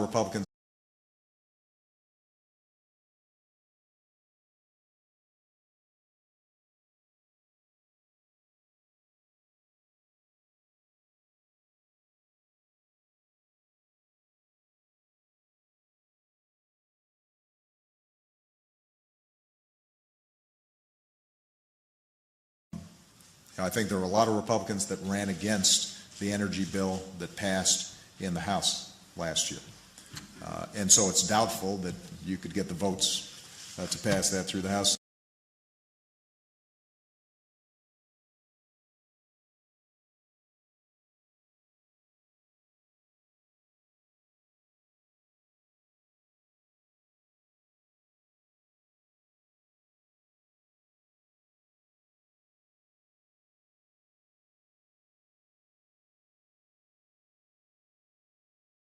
Votes to pass that through the House this year, or next year, or the year after. But that doesn't mean there is an agreement that we should have a better energy policy.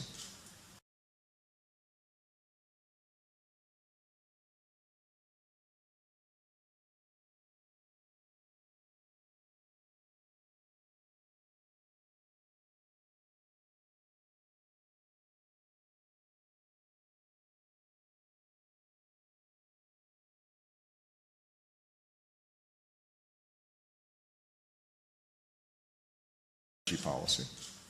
And so let's find those areas where we can agree. We've got, I think, broad agreement that we've got terrific natural gas resources in this country. Are we doing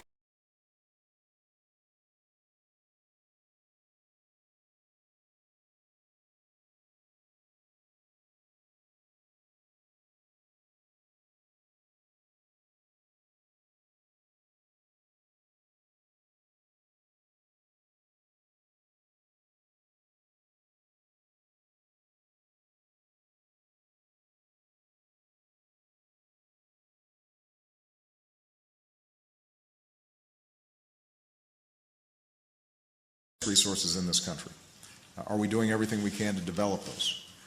There's a lot of agreement around the need to make sure that electric cars are developed here in the United States, that we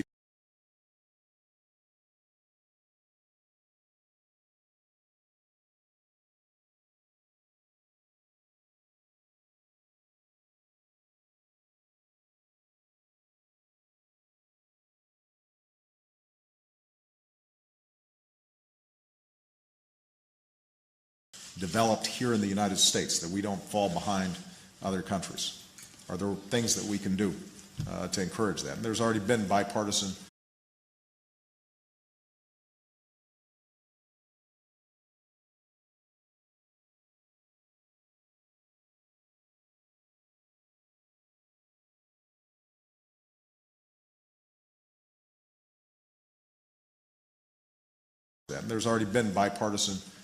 interest on those issues. There's been discussion about how we can restart our nuclear industry as a means of reducing our dependence on foreign oil.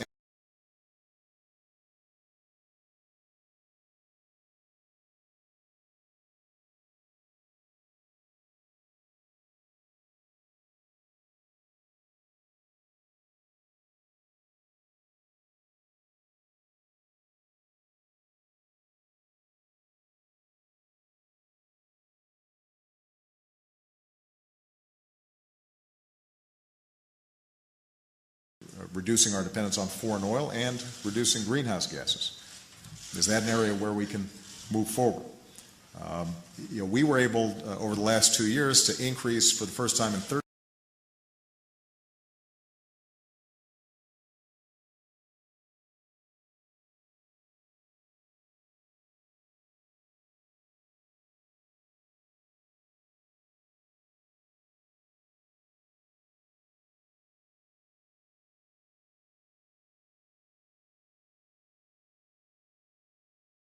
years to increase for the first time in 30 years fuel efficiency standards on cars and trucks. We didn't even need legislation. We just needed the cooperation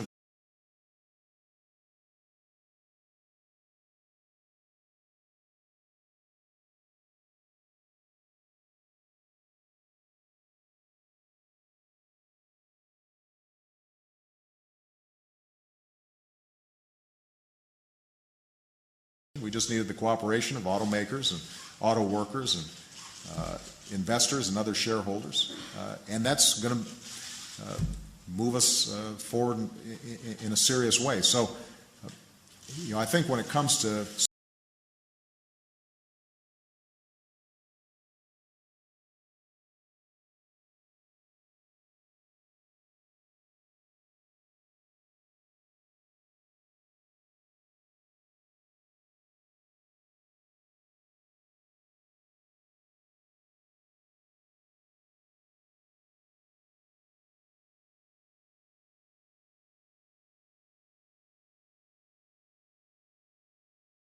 I think when it comes to something like energy, what we're probably going to have to do is say, here are some areas where there's just too much disagreement between Democrats and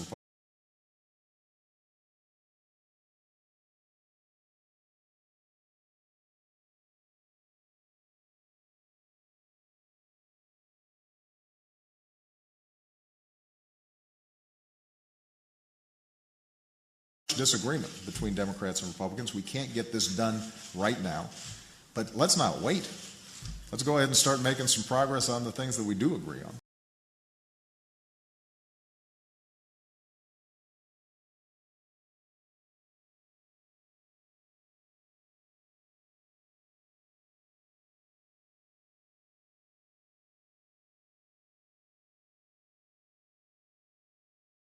progress on the things that we do agree on. And we can continue to have a strong and healthy debate about those areas where we don't.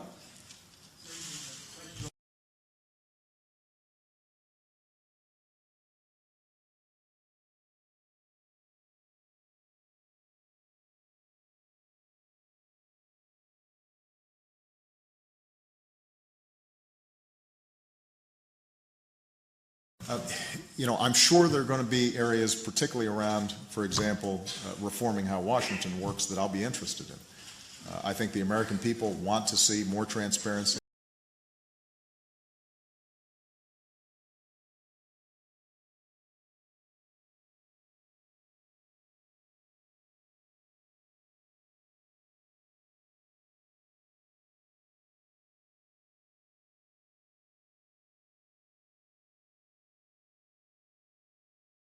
People want to see more transparency, more openness. As I said, in the midst of economic crisis, I think one of the things I take responsibility for is not having pushed harder on some of those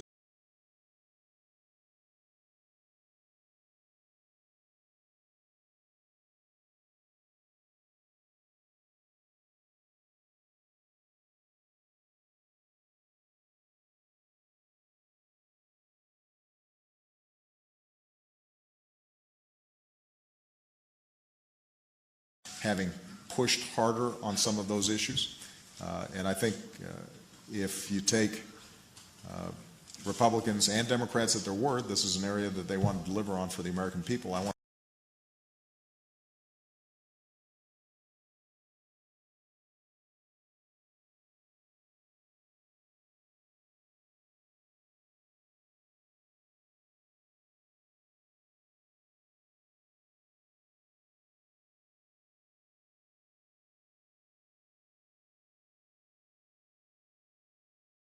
deliver on for the American people. I want to be supportive of that effort.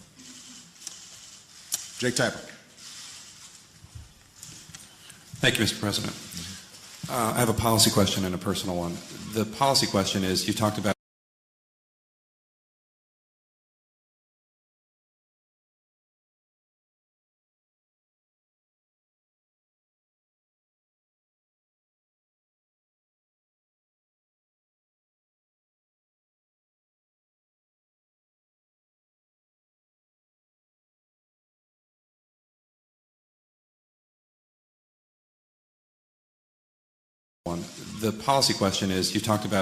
how the immediate goal is the Bush tax cuts and making sure that they don't expire for those who earn under $250,000. Right.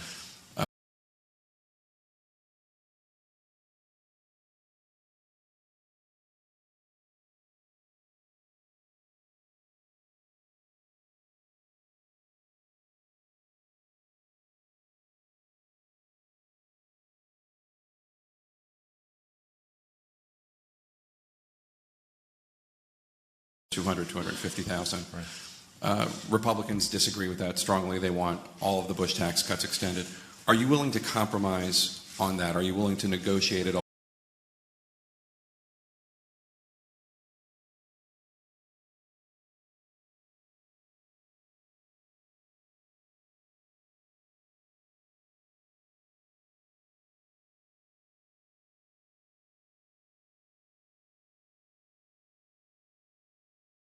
On that, are you willing to negotiate it all? For instance, allow them to expire for everyone over $1 million.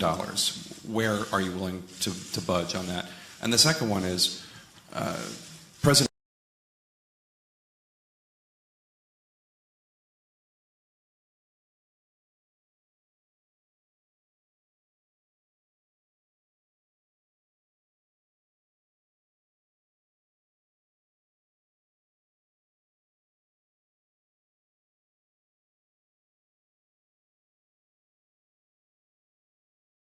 And the second one is, President Bush, when he went through a similar thing, came out and he said this was a thumping.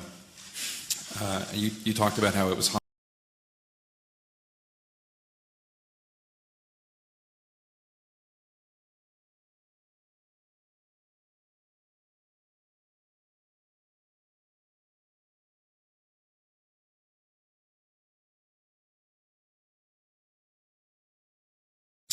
You talked about how it was humbling, or you alluded to it perhaps being humbling.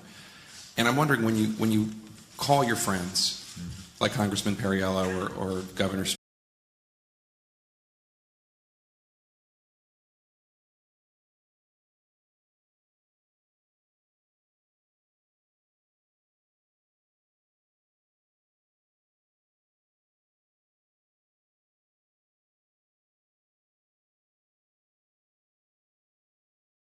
like Congressman Perriello or Governor Strickland, and you see 19 state legislatures go to the other side, governorships in swing states, the Democratic Party set back.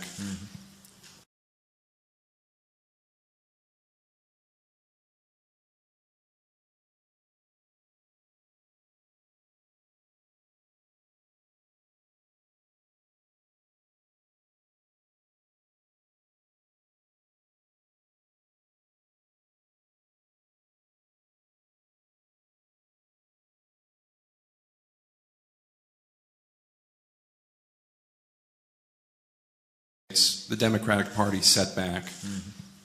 What does it feel like? Feels bad.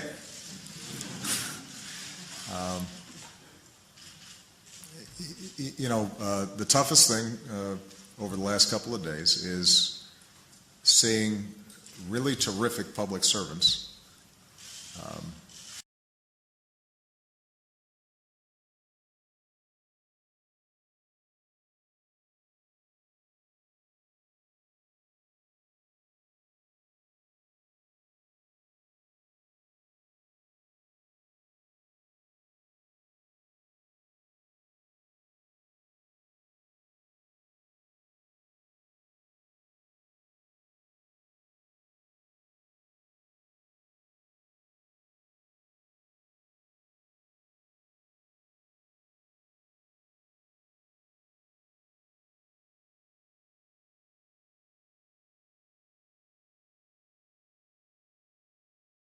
seeing really terrific public servants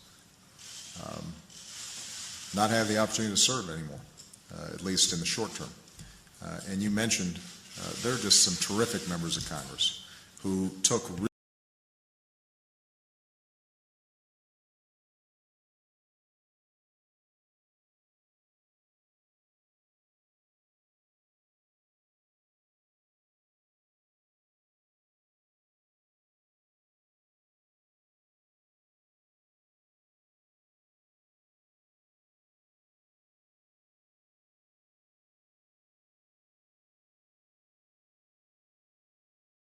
terrific members of Congress who took really tough votes because they thought it was the right thing, even though they knew this could cause them political problems.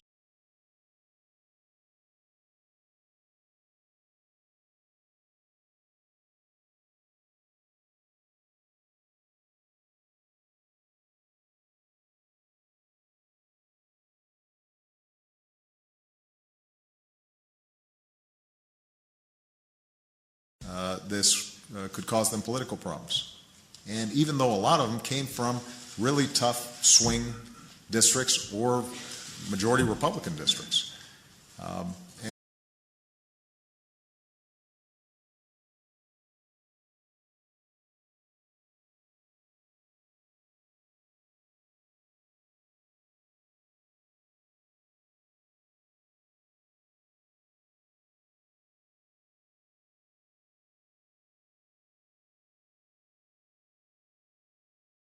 Republican districts. And the amount of courage that they showed and conviction that they showed is something that I admire so much. I can't overstate it.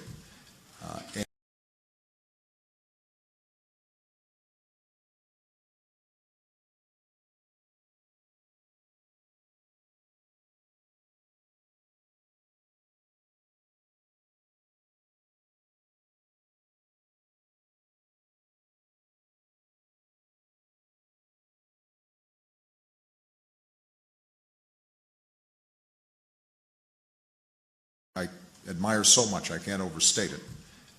And so there's not only sadness about seeing them go, but there's also a lot of questioning on my part in terms of could I have done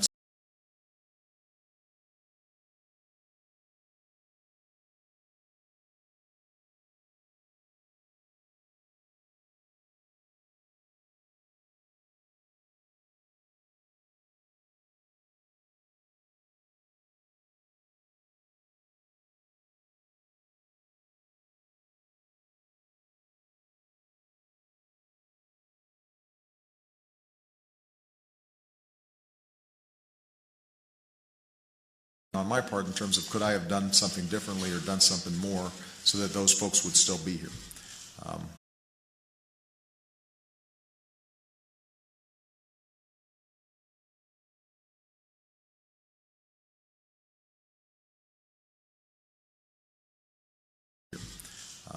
It's hard, and I take responsibility for it in a lot of ways.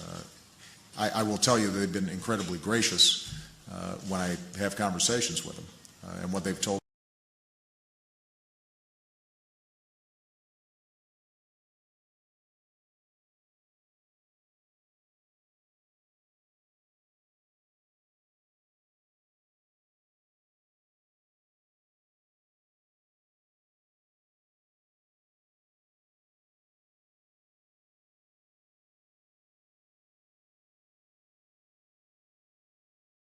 Conversations with them, and what they've told me is, we don't have regrets because I feel like we were doing the right thing, and they may be just saying that to make.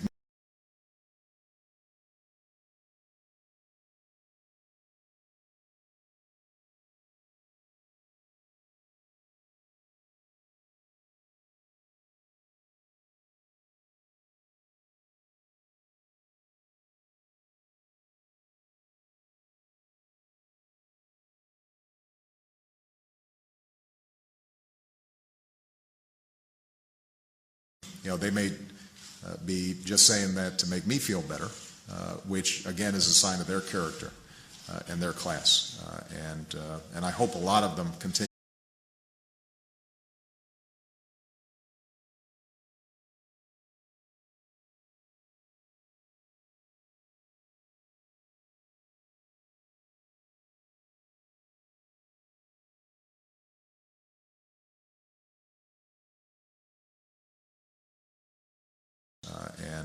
And I hope a lot of them continue to pursue public service because I think they're terrific public servants. With respect to the tax cut issue,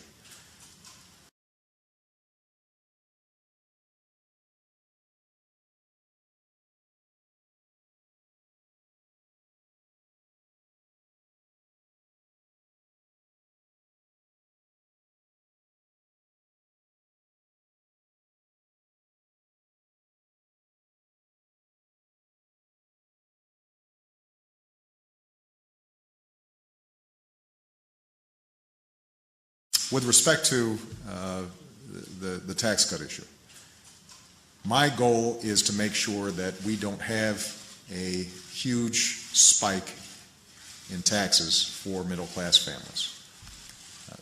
Not only would that be a terrible burden on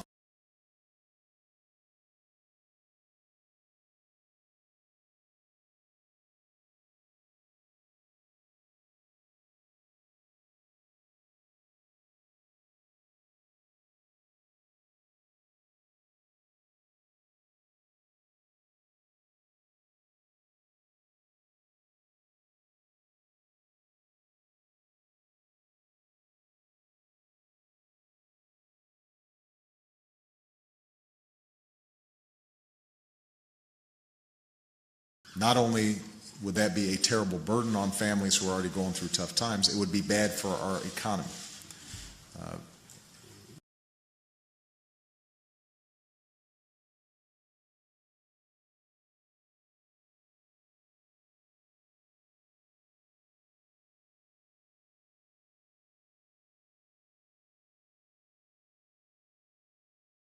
It is very important that we're not taking a whole bunch of money out of the system from people who are most likely to spend that money on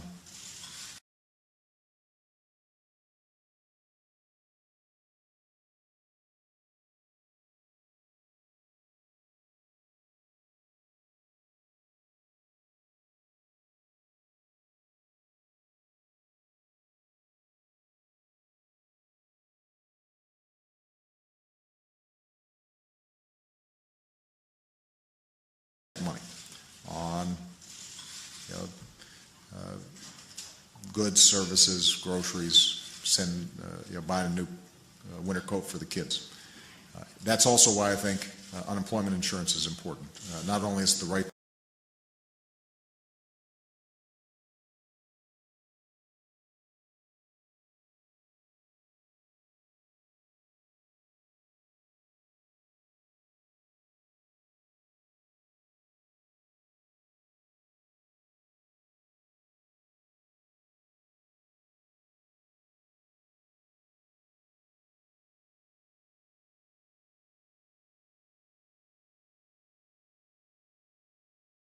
insurance is important.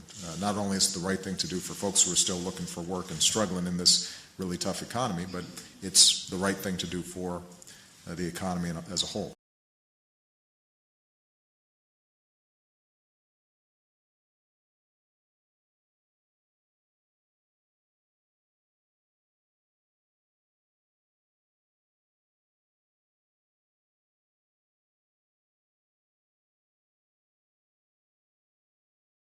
Thing to do for the economy as a whole.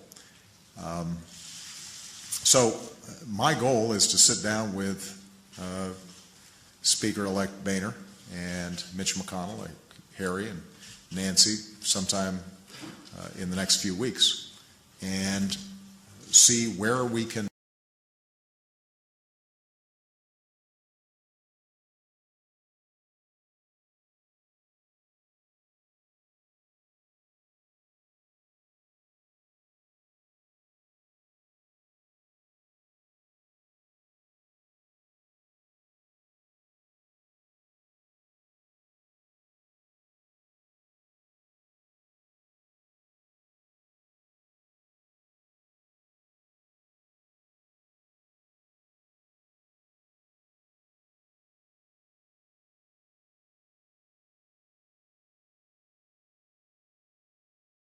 in the next few weeks, and see where we can move forward in a way that, first of all, does no harm, that extends those tax cuts that are very important for middle-class families.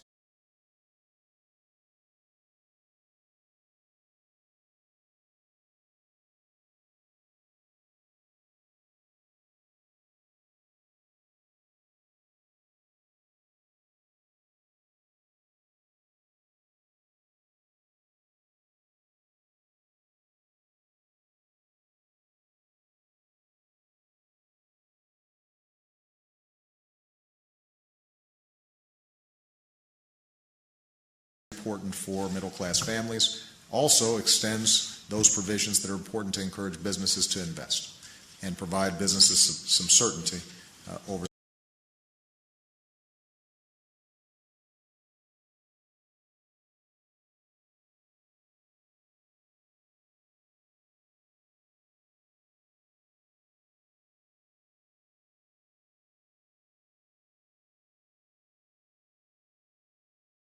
some certainty over the next year or two. And how that negotiation works itself out, I think it's too early to say. But this is going to be one of my top priorities.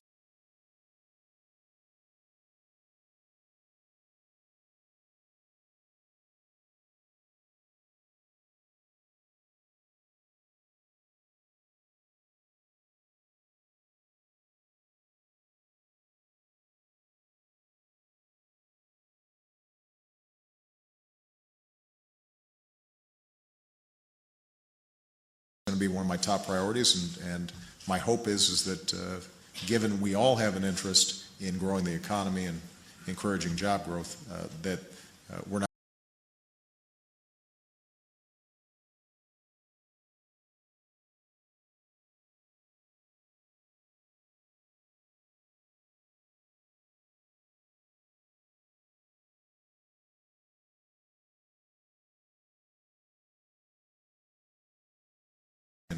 encouraging job growth, that we're not going to play brinksmanship, but instead we're going to act responsibly. Negotiate. Absolutely. Laura Meckler.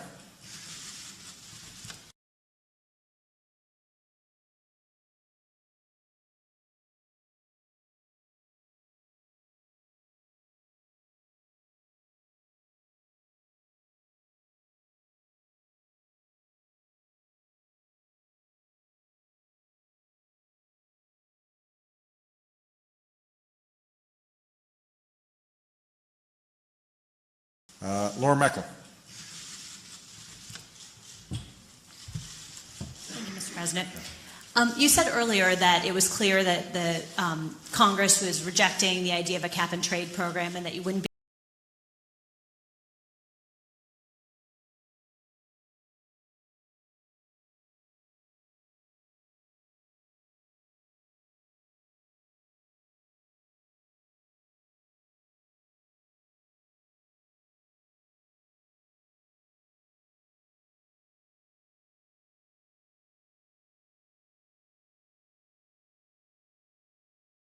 and trade program and that you wouldn't be able to move forward with that.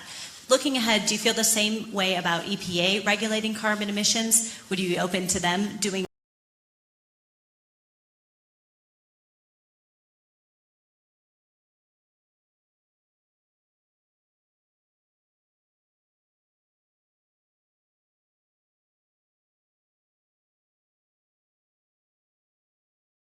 Would you be open to them doing essentially the same thing through an administrative action, or is that off the table as well? And secondly, just to follow up on what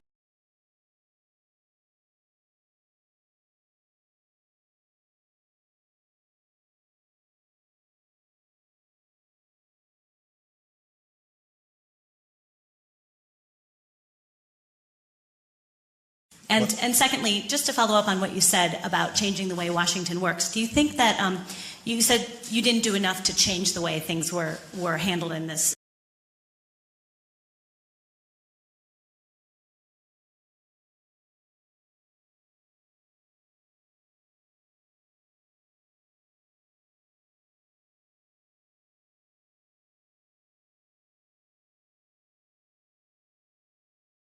The way things were handled in this city. In order to get your health care bill passed, you needed to make some of those deals. Yeah. Do you wish, in retrospect,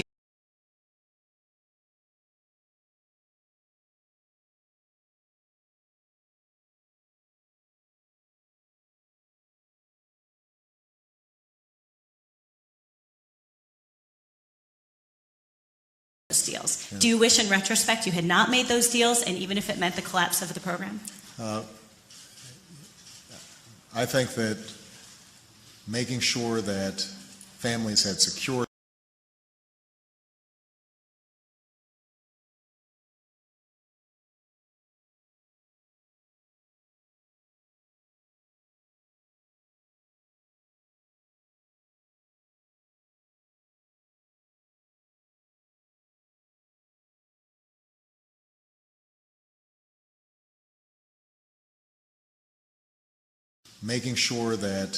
families had security and that we're on a trajectory to lower health care costs was absolutely critical for this country.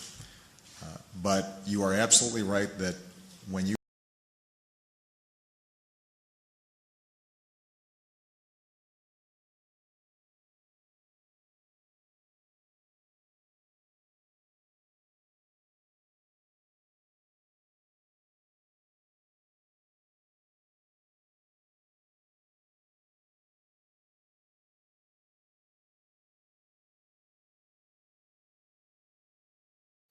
But you are absolutely right that when you are navigating through a House and a Senate in this kind of pretty partisan environment, that it's an ugly mess when it comes to process.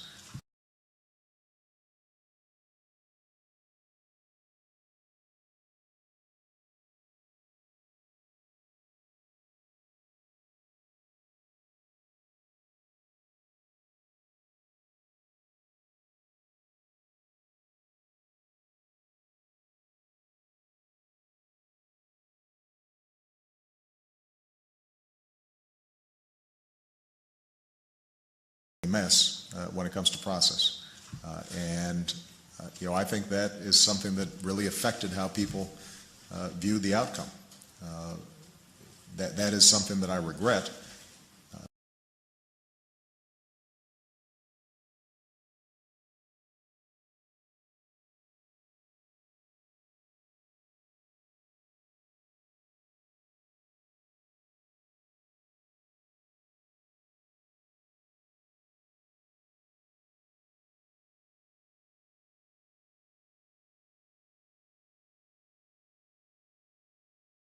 That is something that I regret, that we couldn't have made the process more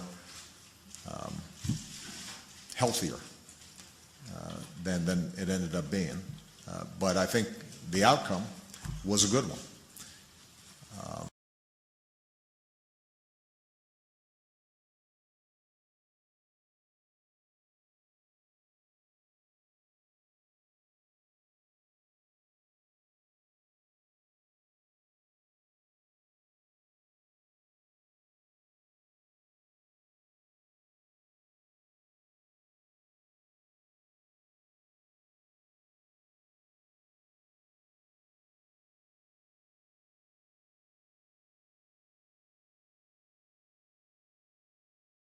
The outcome was a good one. With respect to the EPA, I think the smartest thing for us to do is to see if we can get Democrats and Republicans in a room who are serious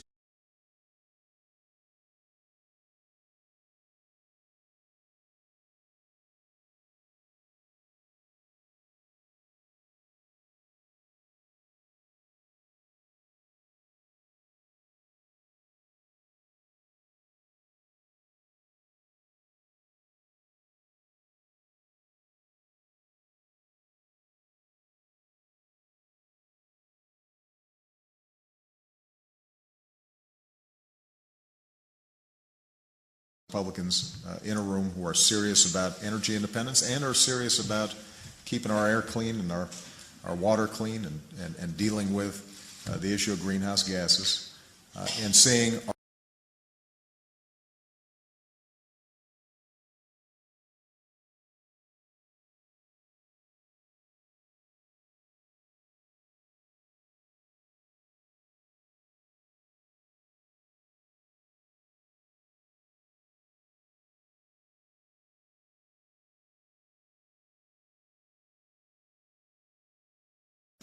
the issue of greenhouse gases and seeing are there ways that we can make progress in the short term and invest in technologies in the long term that start giving us the tools to reduce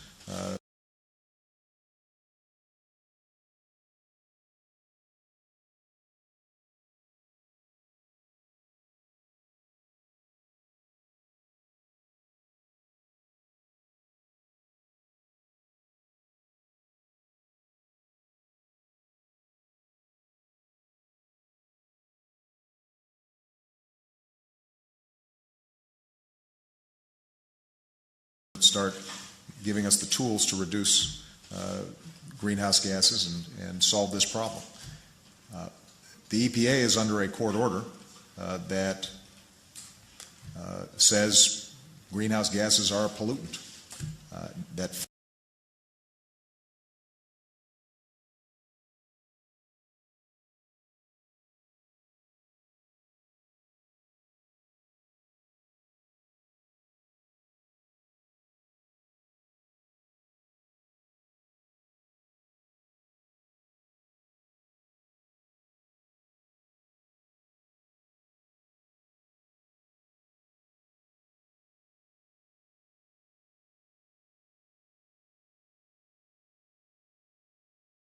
says greenhouse gases are a pollutant that fall under their jurisdiction. And I think one of the things that's very important for me is not to have us ignore the science, but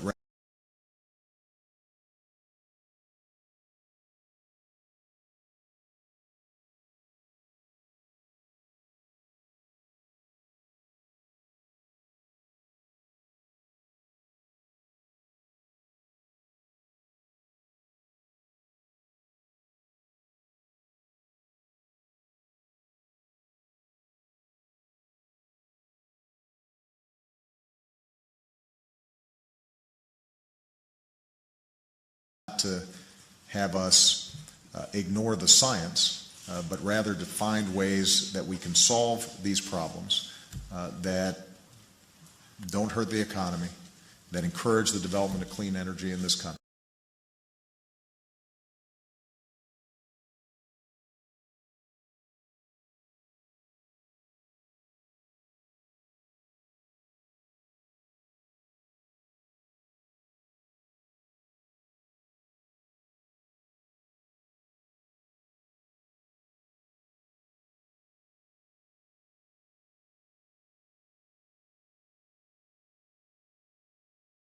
Development of clean energy in this country, that in fact may give us opportunities to create entire new industries and create jobs that put us in a competitive.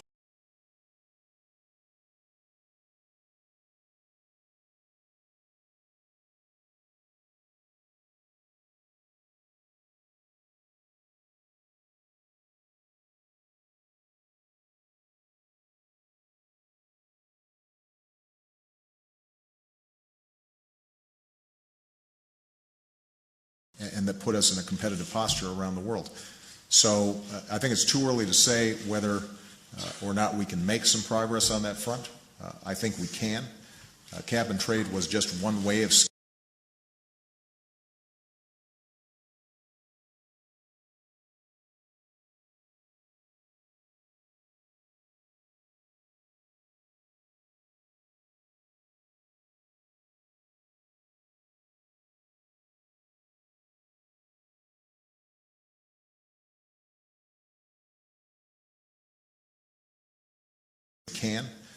Cap and trade was just one way of skinning the cat. It was not the only way. It was a means, not an end. And I'm going to be looking for other means to address.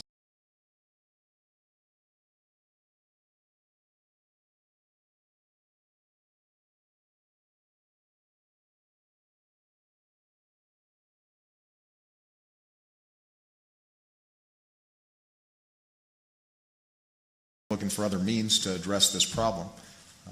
And I think the EPA wants help from the legislature on this. I don't think that the desire is to somehow be protective of their powers.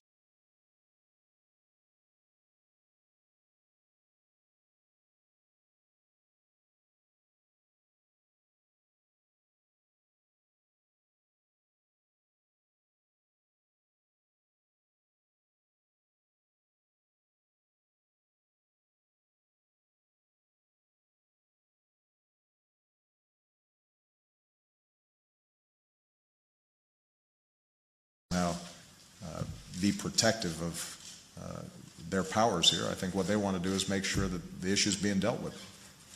Okay.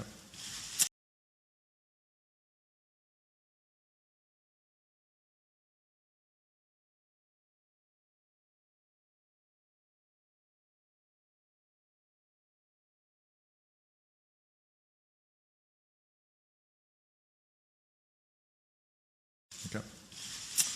Ed Henry. Thank you, Mr. President. I wanted to do a personal and policy one as well. On personal, you had a lot of fun on the campaign trail by saying that the Republicans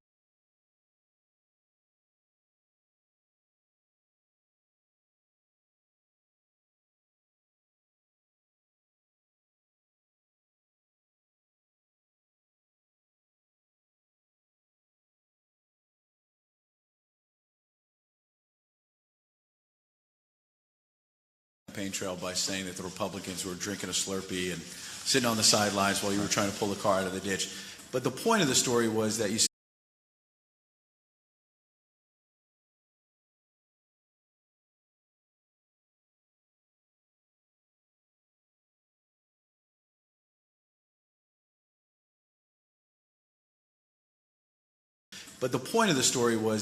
if you want to go forward, you put the car in D. If you want to go backwards, you put it in R.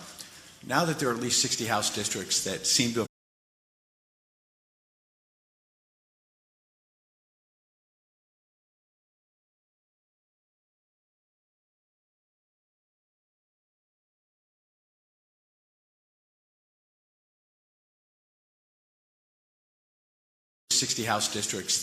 have rejected that message, Is it possible that there are a majority of Americans who think your policies are taking us in reverse? And what specific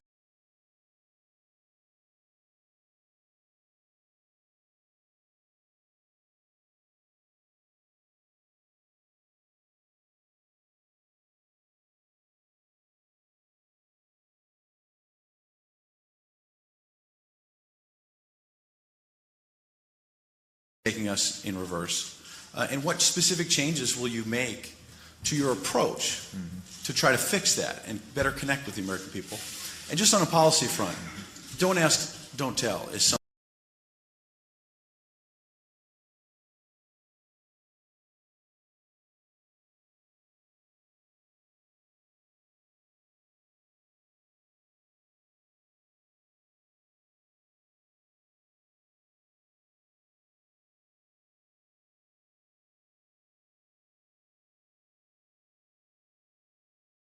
Policy front, don't ask, don't tell is something that you promised to end.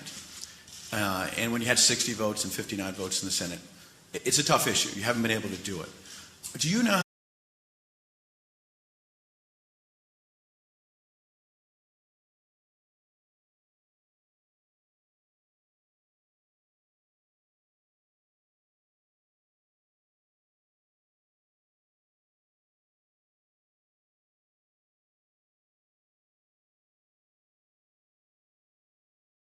haven't been able to do it? Do you now have to tell your liberal base that with maybe 52 or 53 votes in the Senate, you're just not going to be able to get it done in the next 2 years?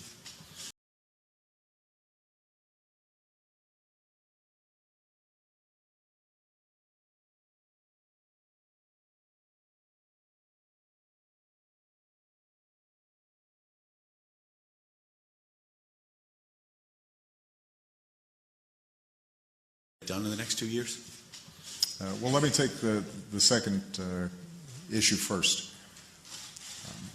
I've been a strong believer in the notion that if somebody is willing to serve in our military in uniform,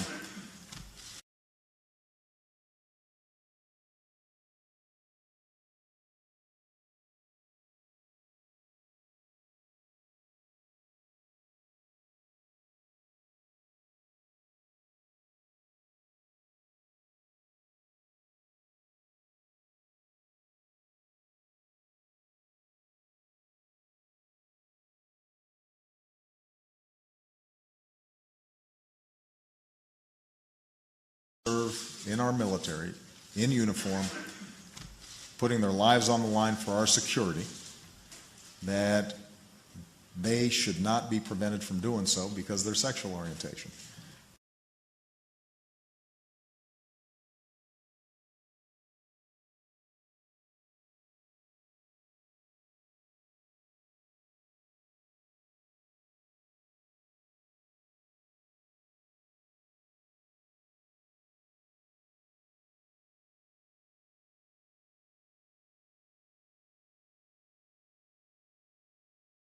So because of their sexual orientation. And since there's been a lot of discussion about polls over the last 48 hours, I think it's worth noting that the overwhelming majority of Americans feel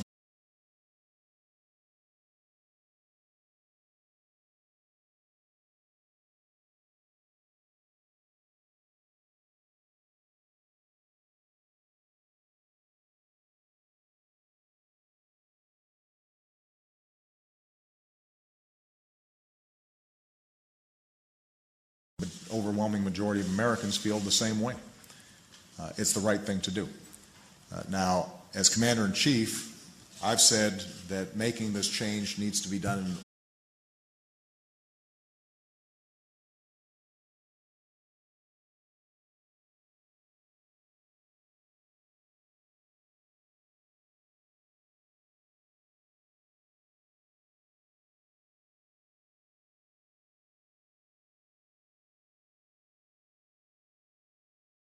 making this change needs to be done in an orderly fashion. I've worked with the Pentagon, worked with Secretary Gates, worked with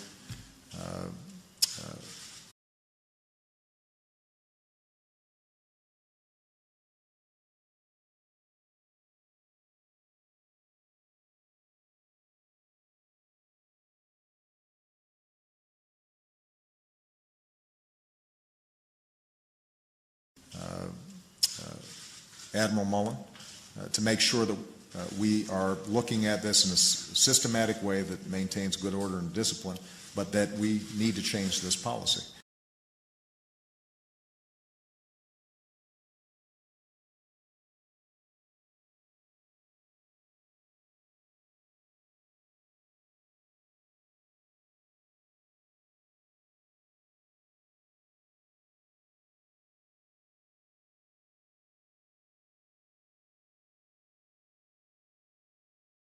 We need to change this policy.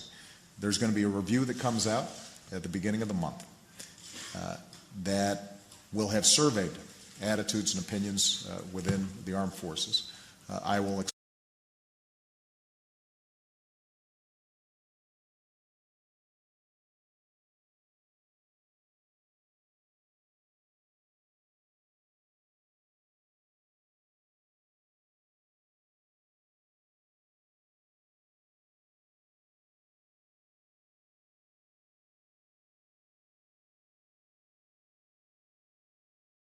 opinions within the armed forces. I will expect that Secretary of Defense Gates and Chairman of the Joint Chiefs of Staff, Admiral Mullen, will have something to say about that review. I will look at it.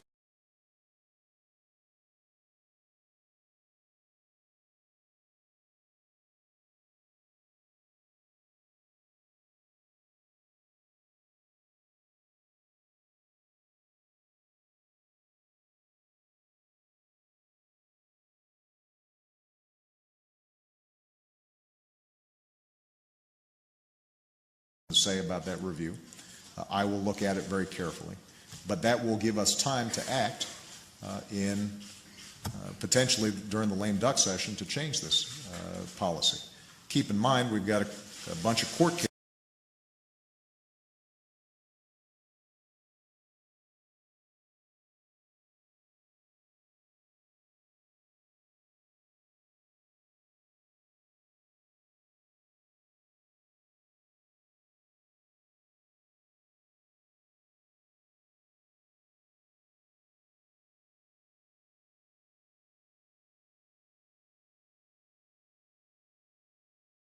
Keep in mind we've got a bunch of court cases that are out there as well, and something that would be very disruptive to good order and discipline and unit cohesion is if we've got this issue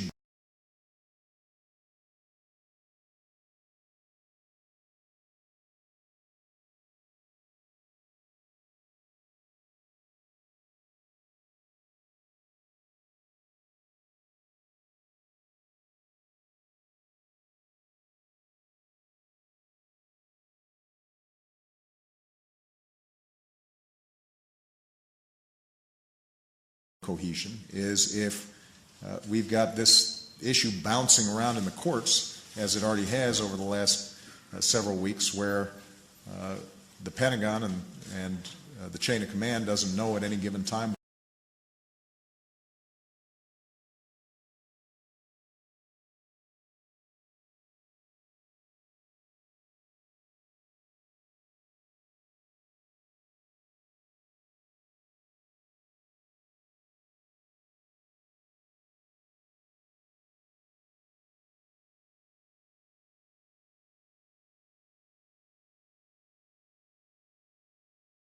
and doesn't know at any given time what rules they're working under. We need to provide certainty, and it's time for us to move this policy forward, and this should not be a partisan issue.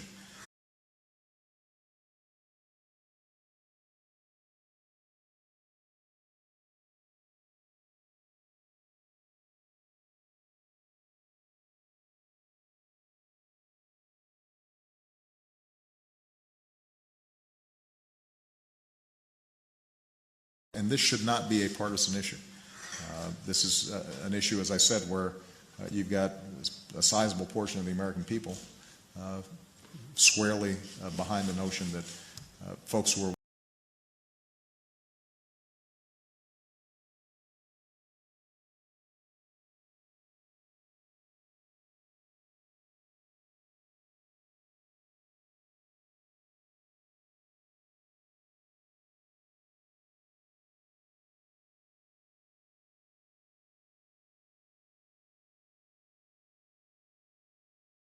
squarely behind the notion that folks who are willing to serve on our behalf should be treated fairly and equally. Now, in terms of how we move forward,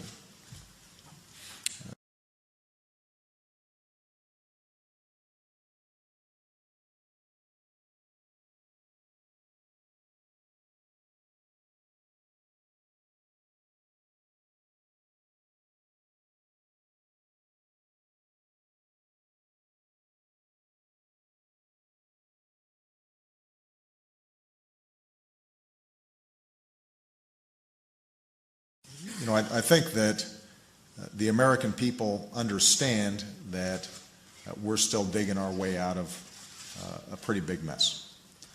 So I don't think anybody denies they think we're in a ditch. I just don't think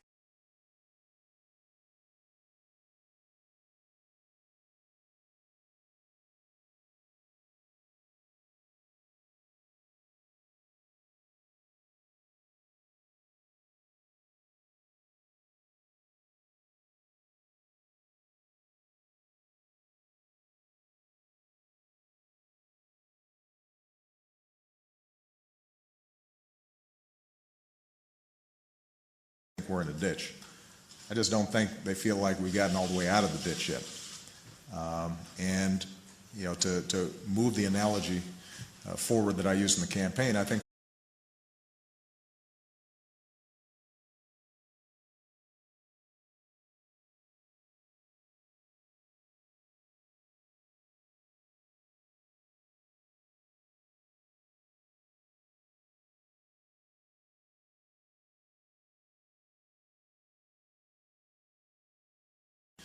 forward that I used in the campaign. I think what they want right now is the Democrats and the Republicans both pushing some more to get the car on level ground.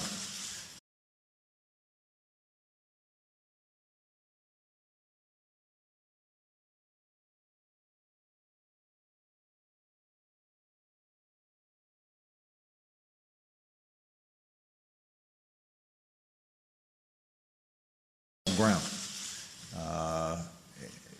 And we haven't done that. If you think I was engaging in too much campaign rhetoric saying the Republicans were just sitting on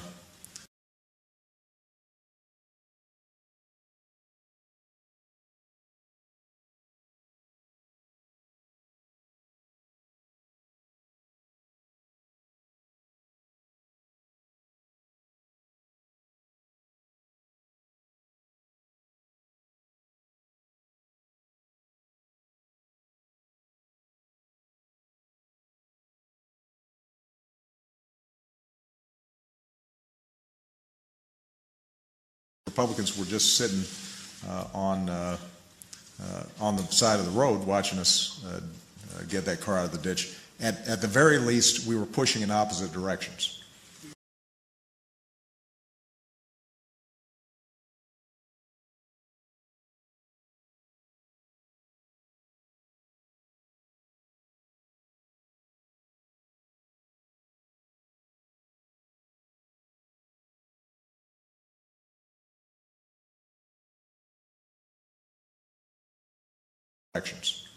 And so that your policies are taking the country in reverse. You just reject that idea altogether that your policies could be going in reverse. yes, and I think look, here's the bottom line.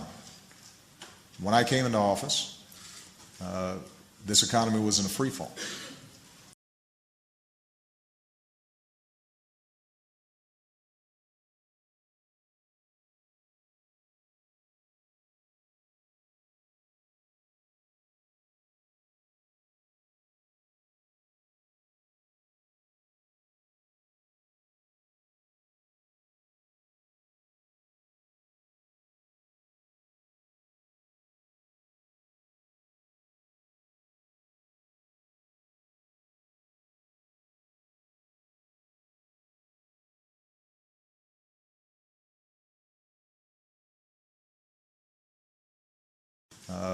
This economy was in a free fall, and the economy has stabilized. The economy is growing. We've seen 9 months of private sector job growth. So I think it'd be hard to argue that we're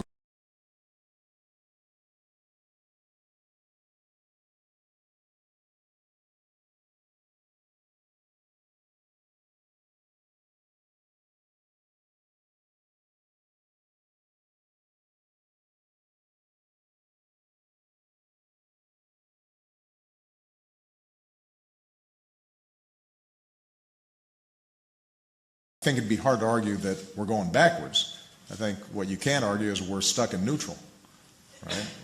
We are not moving the way we need to make sure that folks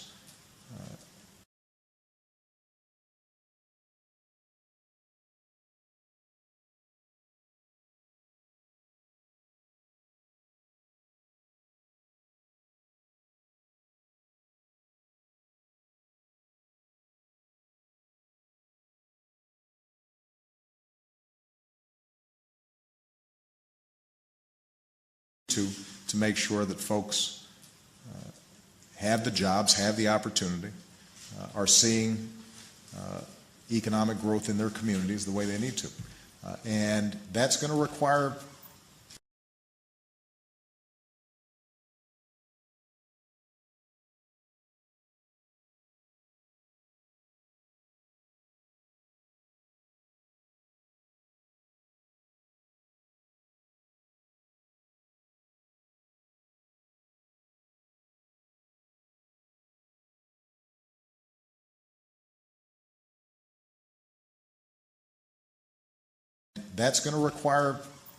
Democrats and Republicans to come together and look for the best ideas to move things forward.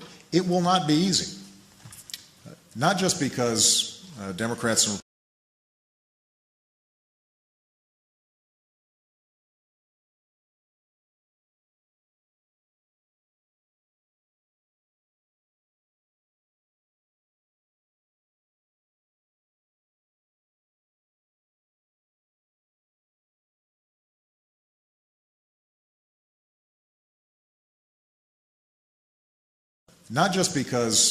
Democrats and Republicans may have different priorities, as we were just discussing when it came to how we structure tax cuts, but because these issues are hard.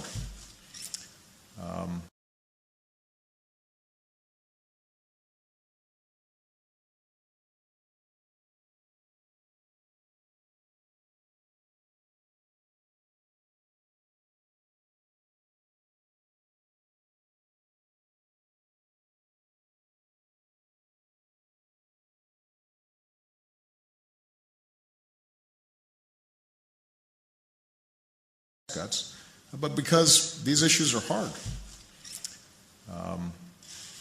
The Republicans throughout the campaign said they're very concerned about debt and deficits. Well,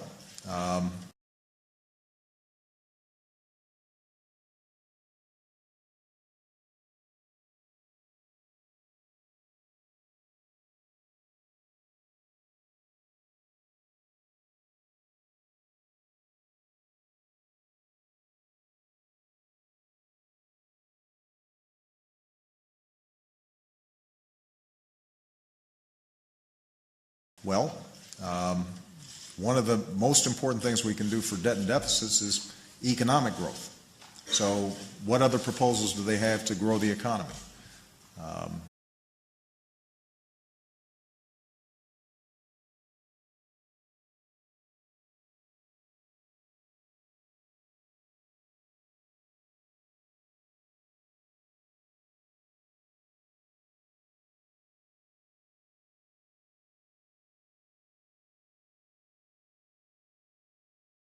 Have to grow the economy. If, in fact, they're rejecting some of the proposals I've made, I want to hear from them. What affirmative policies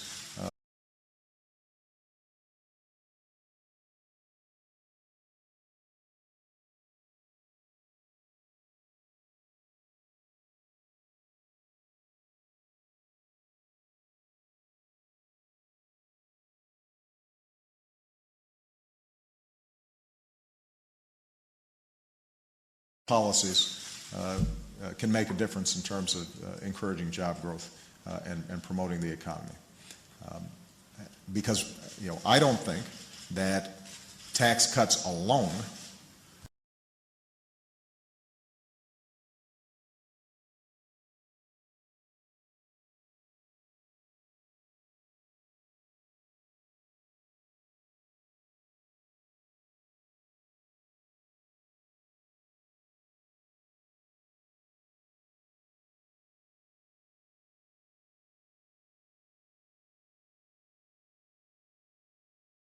cuts alone are going to be a recipe for the kind of expansion that we need. From 2001 to 2009, we cut taxes pretty significantly, and we just did.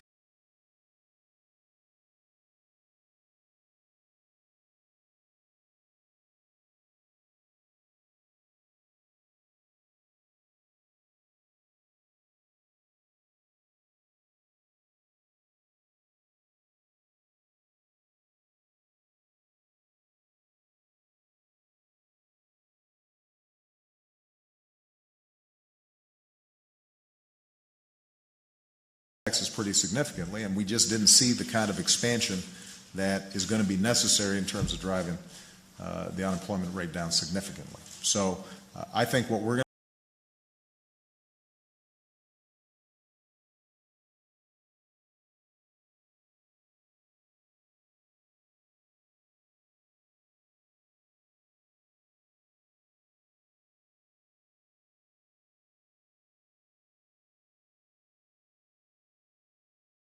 significantly. So I think what we're going to need to do, and what the American people want, is for us to mix and match ideas, figure out those areas where we can agree on, move forward on those.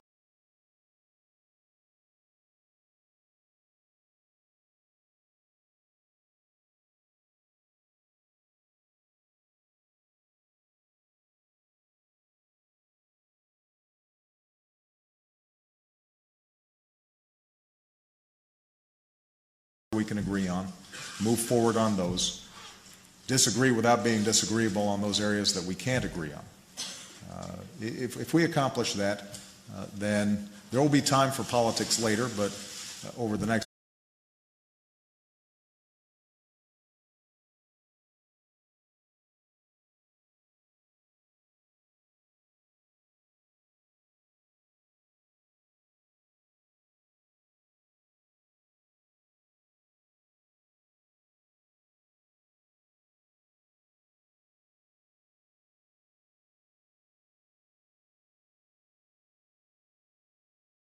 for politics later, but over the next year, I think we can solidify this recovery and give people a little more confidence out there.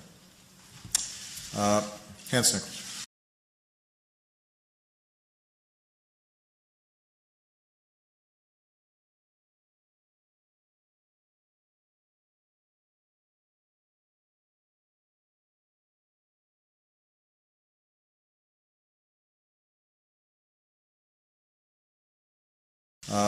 Hans Nichols.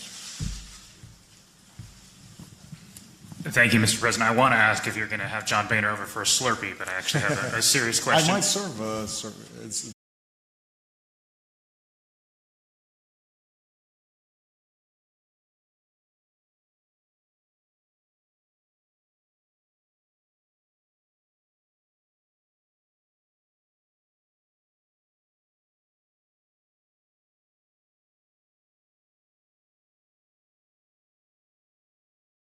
question. I might serve they're delicious drinks. The Slurpee Summit, that's good. I like that. Since you seem to be in a reflective mood, do you think you need to hit the reset button with business? How do you plan?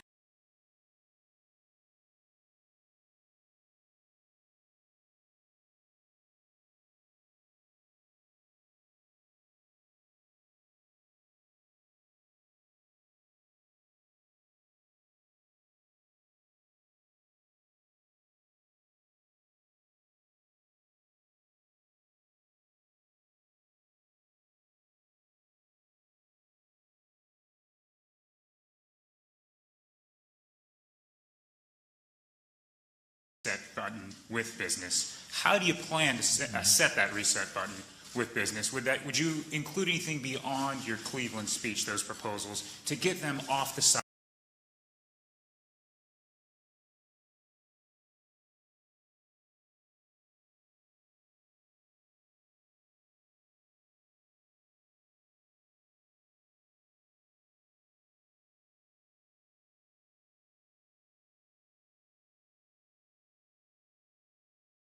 Proposals to get them off the sidelines, get them off the cash they're hoarding, and start hiring again. Thank you.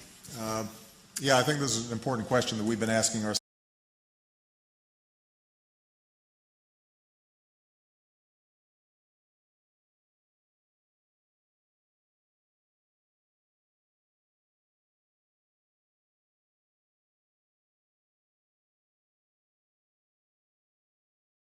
That we've been asking ourselves for several months now. You're right. As I reflect on what's happened over the last 2 years, one of the things that I think has not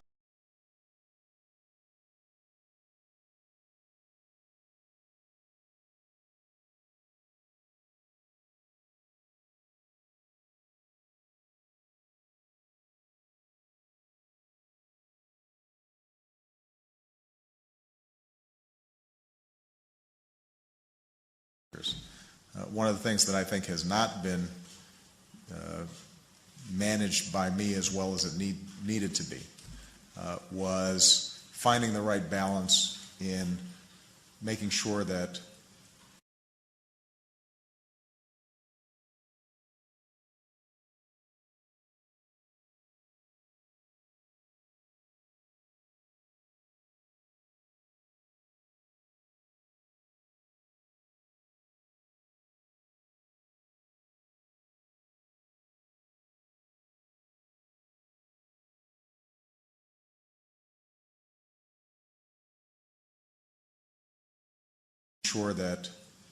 businesses have rules of the road and are treating customers fairly, and whether it's their credit cards or insurance or their mortgages.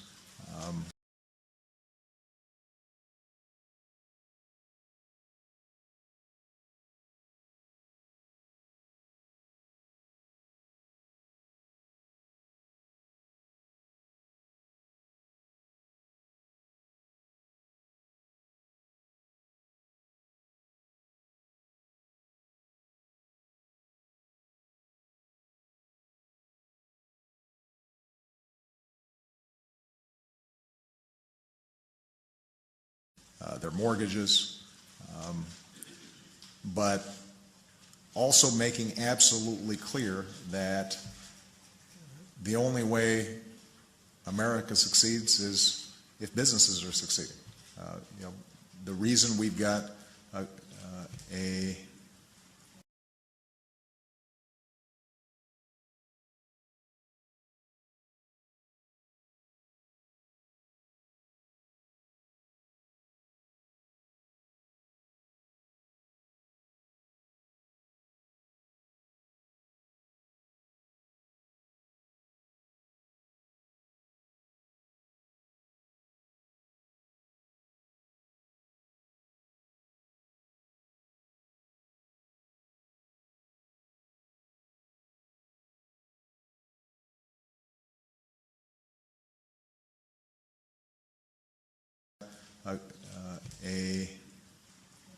unparalleled standard of living in the history of the world is because we've got a free market that is dynamic and entrepreneurial.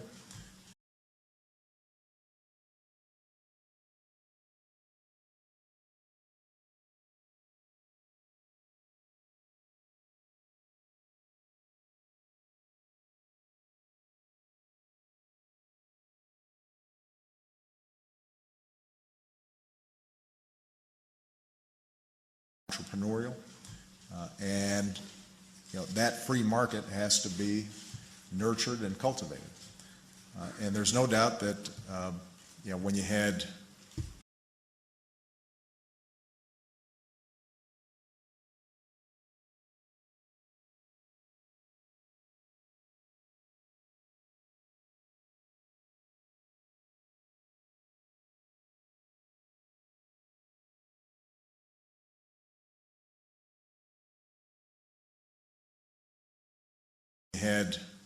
the financial crisis on Wall Street, the bonus controversies, the battle around health care, battle around financial reform, and then you had BP. You just had a successive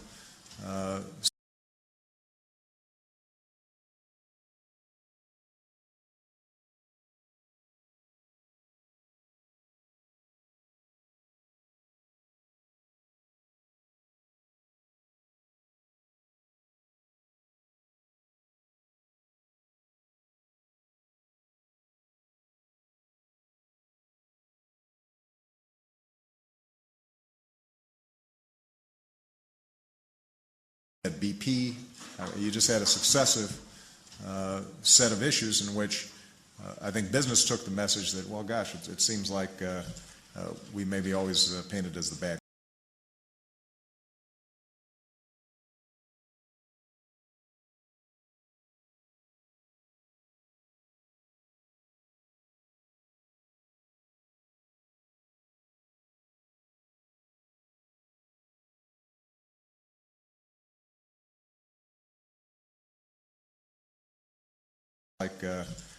We may be always painted as the bad guy. And so I've got to take responsibility in terms of making sure that I make clear to the business community as well as to the country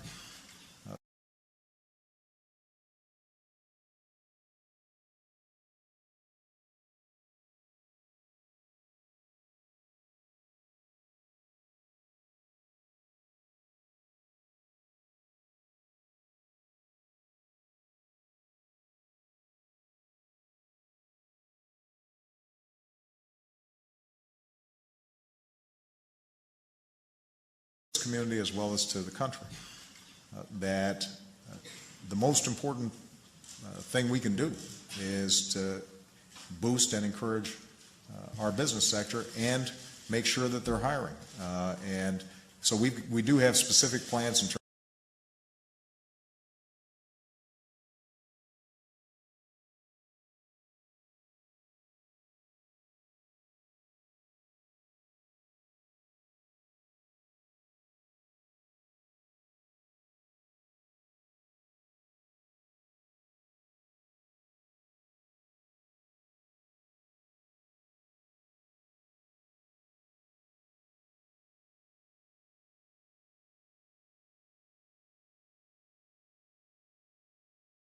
and so we do have specific plans in terms of how we can structure that outreach. Now, keep in mind, over the last 2 years, we've been talking to CEOs constantly. And as I plan for my trip,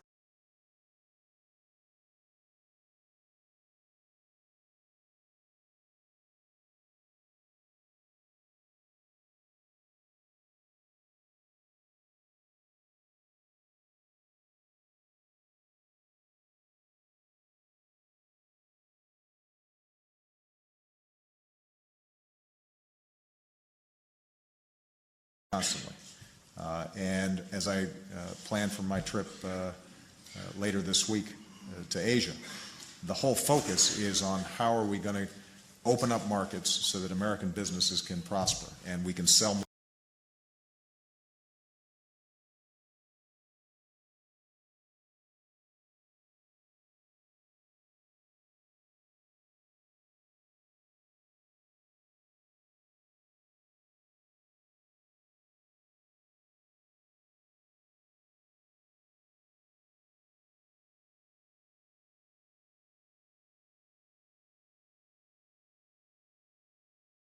Businesses can prosper and we can sell more goods and create more jobs here in the United States, and a whole bunch of corporate executives are going to be joining us.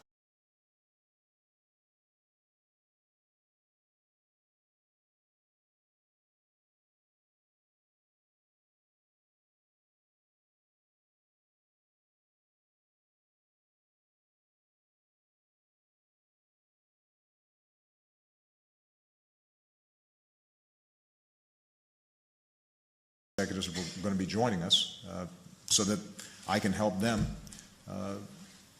open up those markets and allow them to sell their products. So there's been a lot of strong interaction behind the scenes.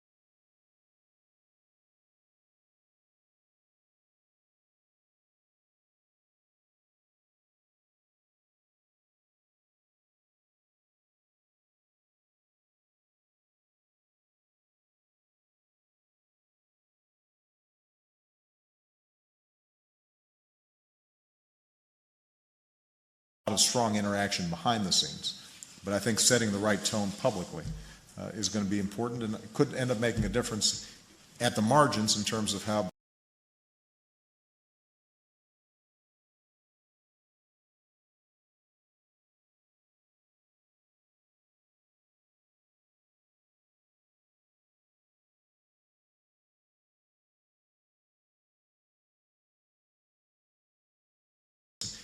at the margins in terms of how businesses make investment decisions. But you have new specific proposals to get them off the sidelines and start hiring.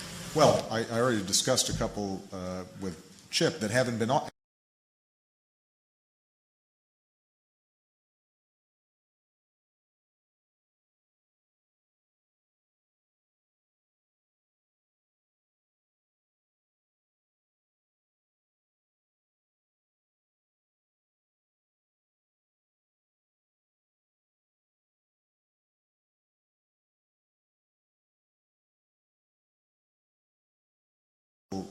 with Chip that haven't been acted on yet. You're right that I made these proposals 2 months ago, or 3 months ago, but it was in the midst of a campaign season where it was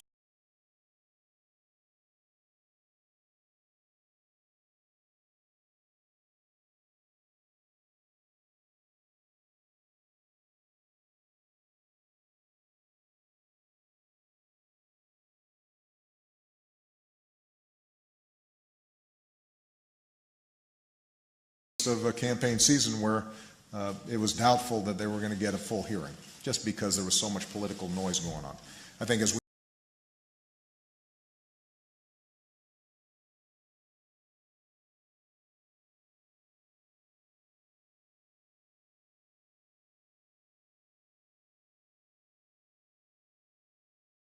political noise going on.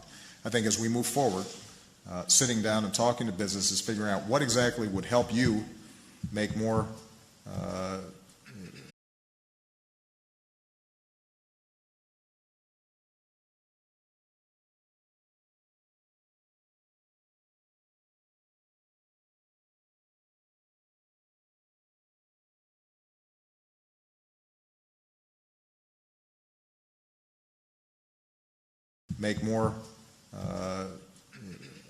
make more investments that could create more jobs here in the United States, and you know, listening hard to them in a context where maybe Democrats and Republicans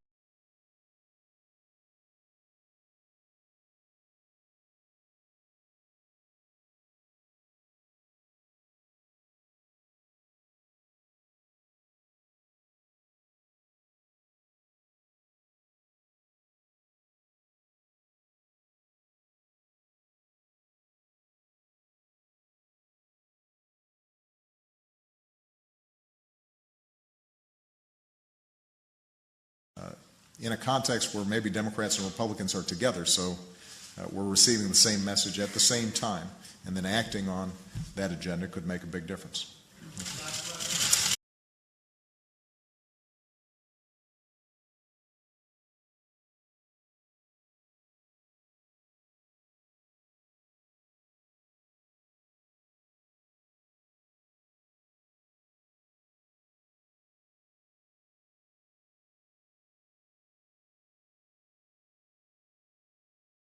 Make a big difference. Matt Spitolnik of Reuters. Thank you, Mr. President. How do you respond to those who say the election outcome, at least in part,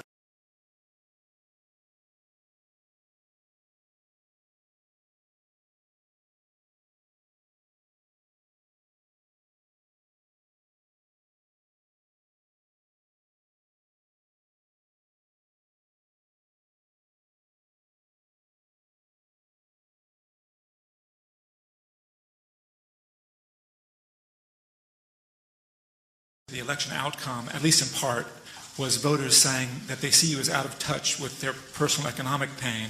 And are you willing to make any changes in your leadership?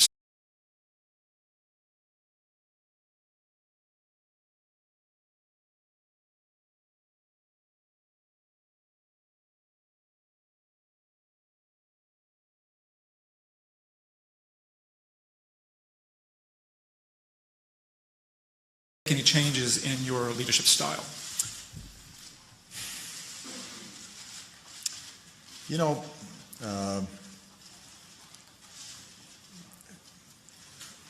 there is a inherent danger in being in the White House and being in the bubble.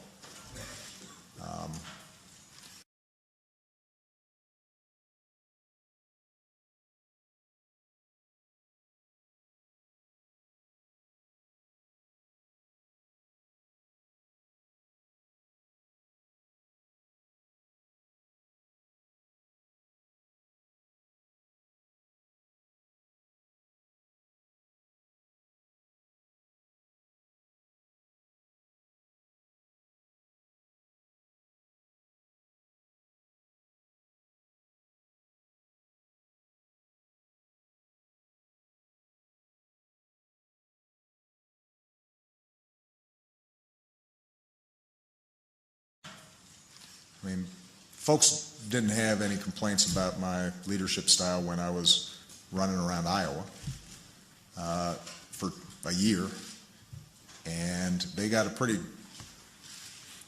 good look at me up close and personal.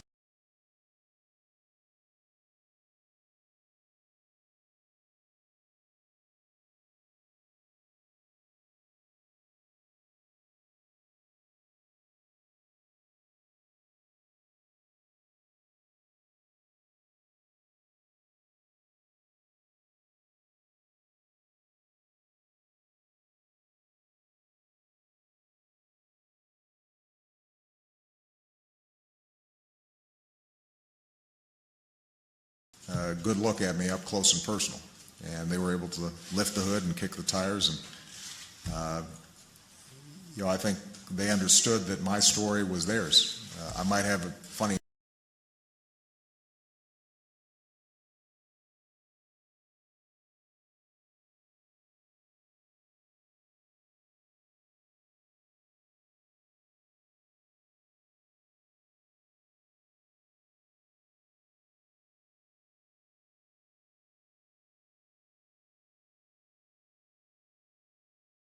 story was theirs.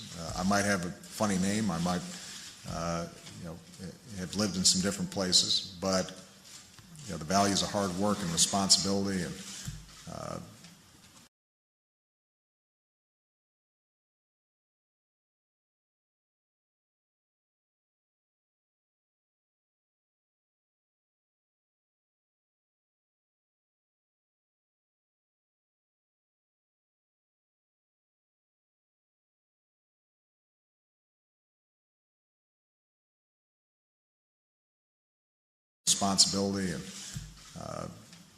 honesty and looking out for one another that had been instilled in them by their parents. Those were the same values that I took from my mom and my grandparents.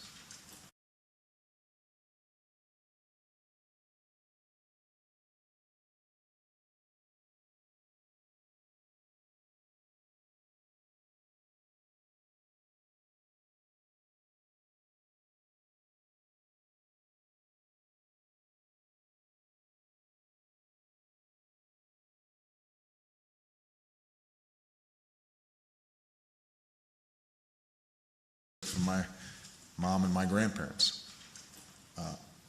and so the track record has been that when I'm out of this place, that's not an issue. When you're in the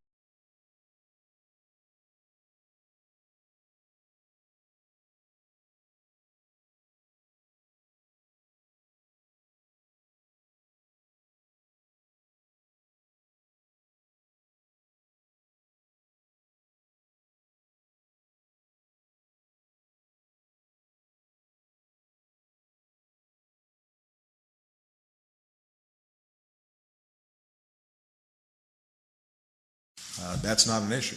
When you're in this place, it is hard not to seem removed.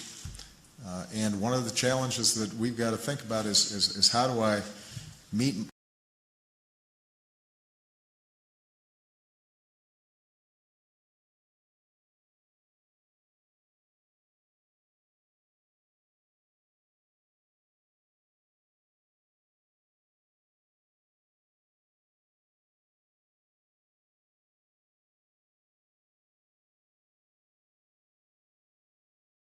to think about is how do I meet my responsibilities here in the White House, which require a lot of hours and a lot of work, but still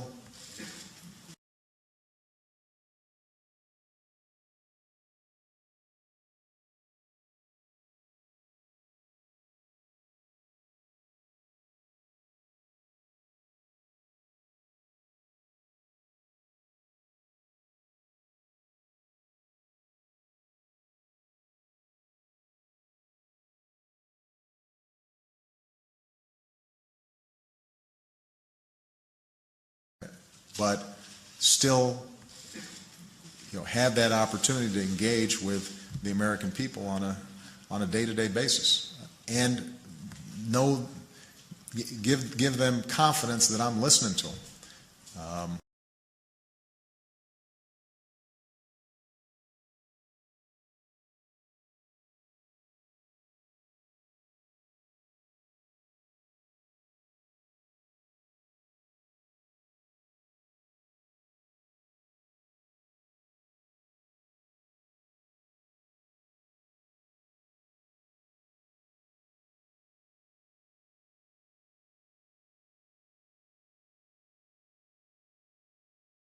Listening to them.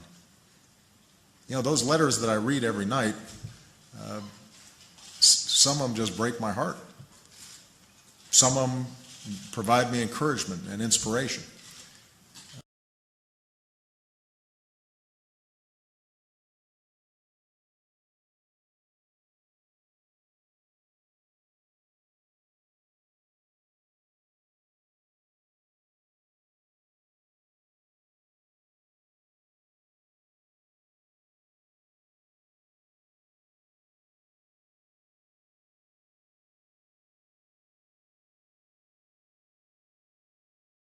And inspiration.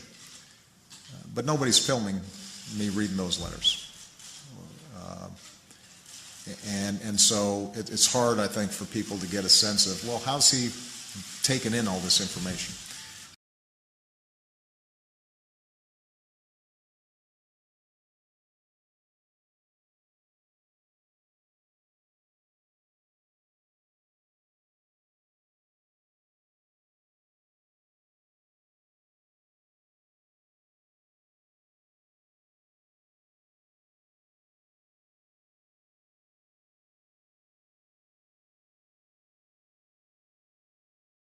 In all this information.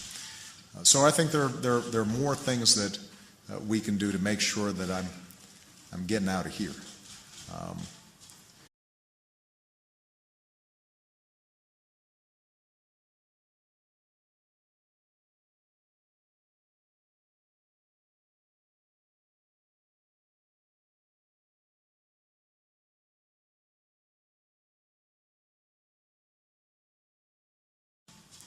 But I think it's important to point out as well that a couple of great communicators, Ronald Reagan and Bill Clinton, were standing at this podium 2 years.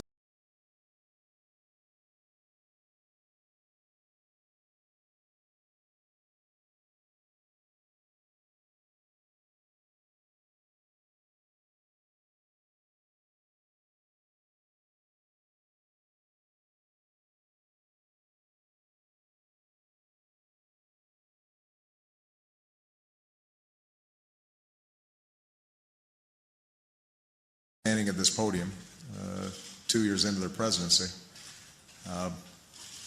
getting very similar questions because the economy wasn't working the way it needed to be, and there were a whole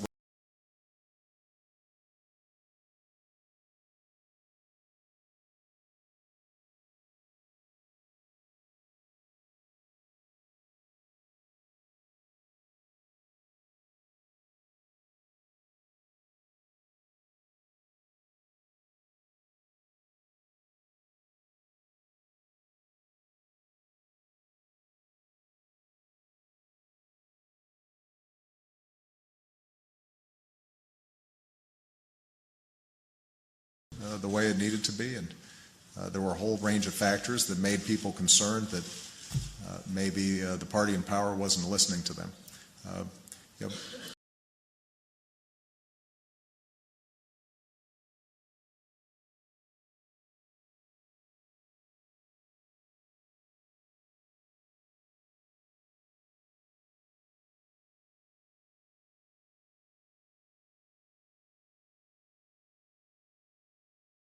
Wasn't listening to them. This is something that I think every president needs to go through because the responsibilities of this office are so enormous.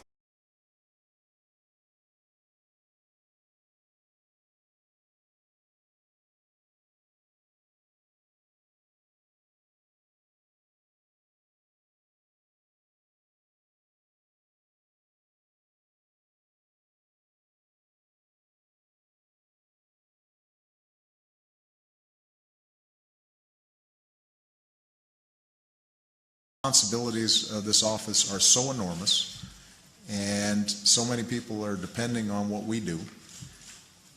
And in the rush of activity, sometimes we lose track of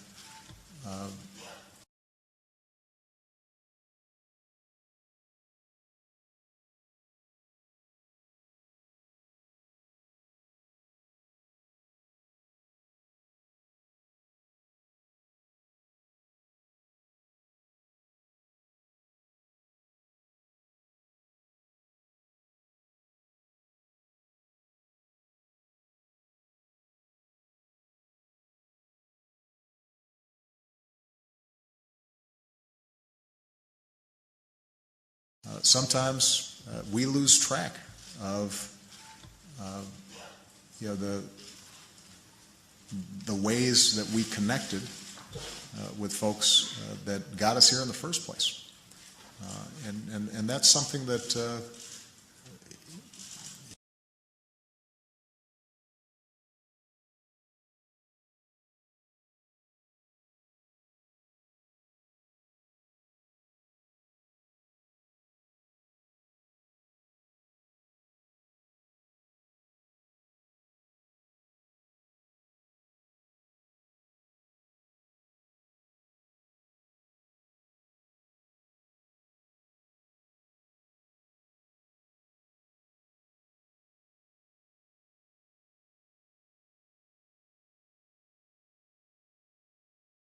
now, I'm not recommending for every future president that they take a shellacking like I did last night. I'm sure there are easier ways to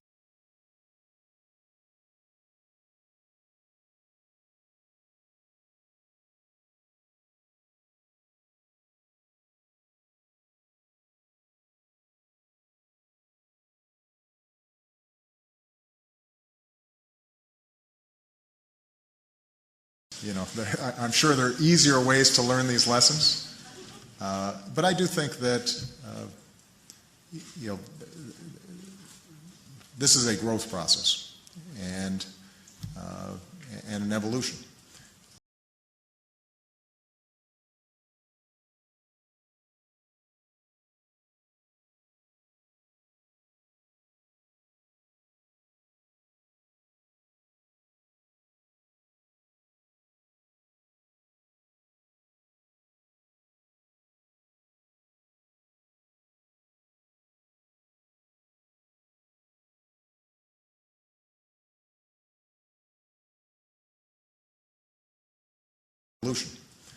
And the relationship that I've had with the American people is one that built slowly, peaked at this incredible high, and then during the course of the last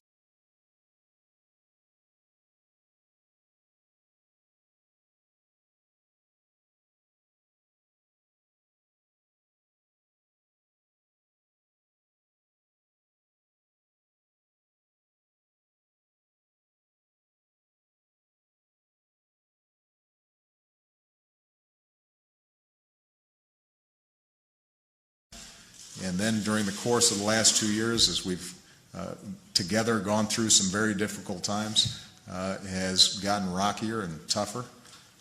And, it's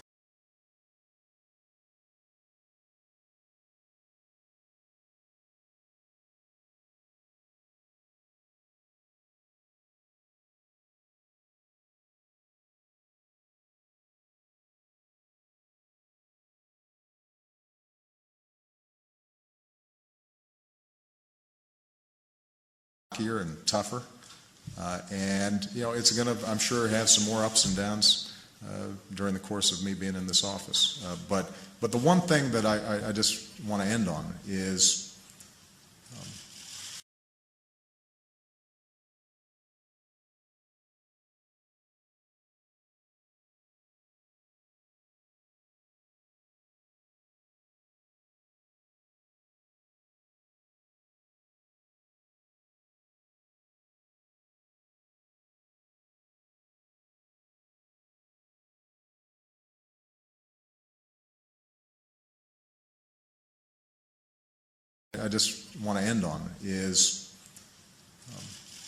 getting out of here is good for me, too, because when I travel around the country, even in the toughest of these debates, in the midst of health care last year during summer,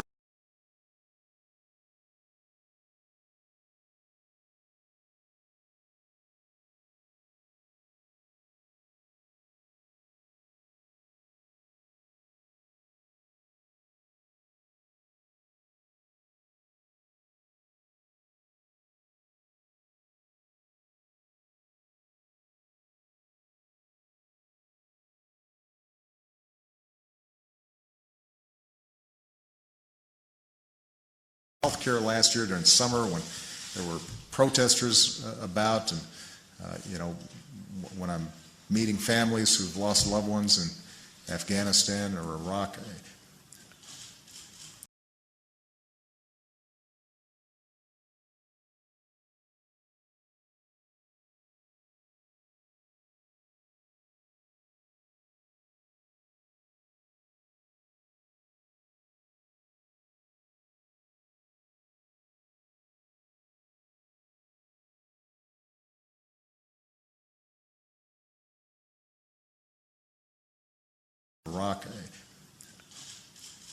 I always come away from those interactions just feeling so much more optimistic about this country.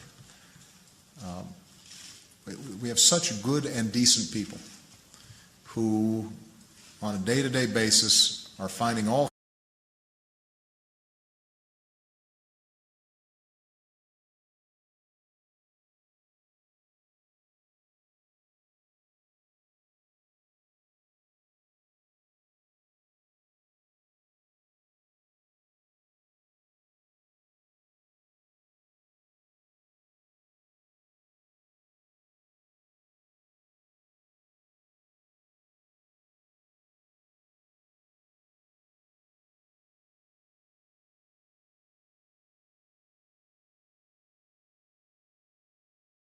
who, on a day-to-day basis, are finding all kinds of ways to live together and educate kids and grow their communities and improve their communities and create businesses and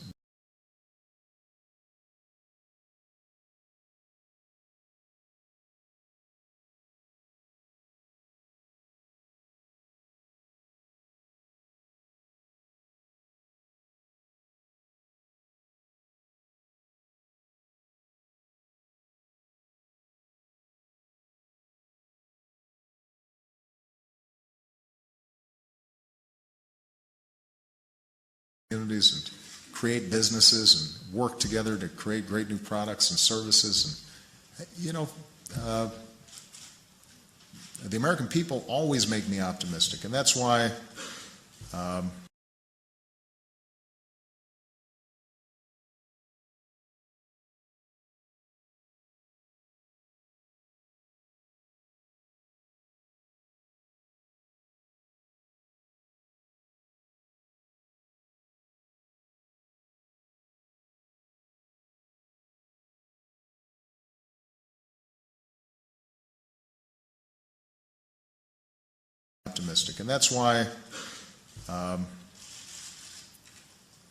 during the course of the last 2 years, as tough as it's been, as many sometimes scary moments as we've gone through, I've never doubted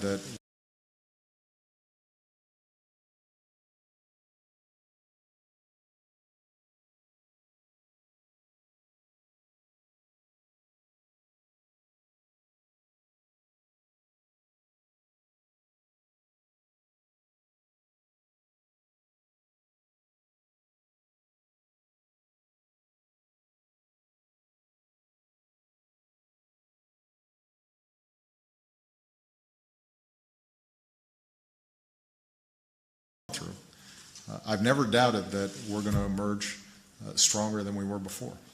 And I think that remains true, and I'm just going to be looking forward to playing my part in helping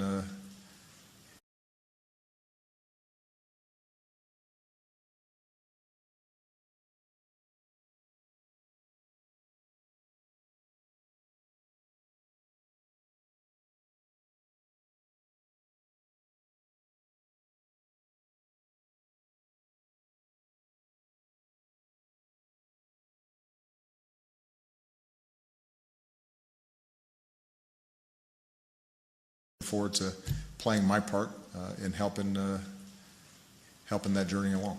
All right? Thank you very much, everybody.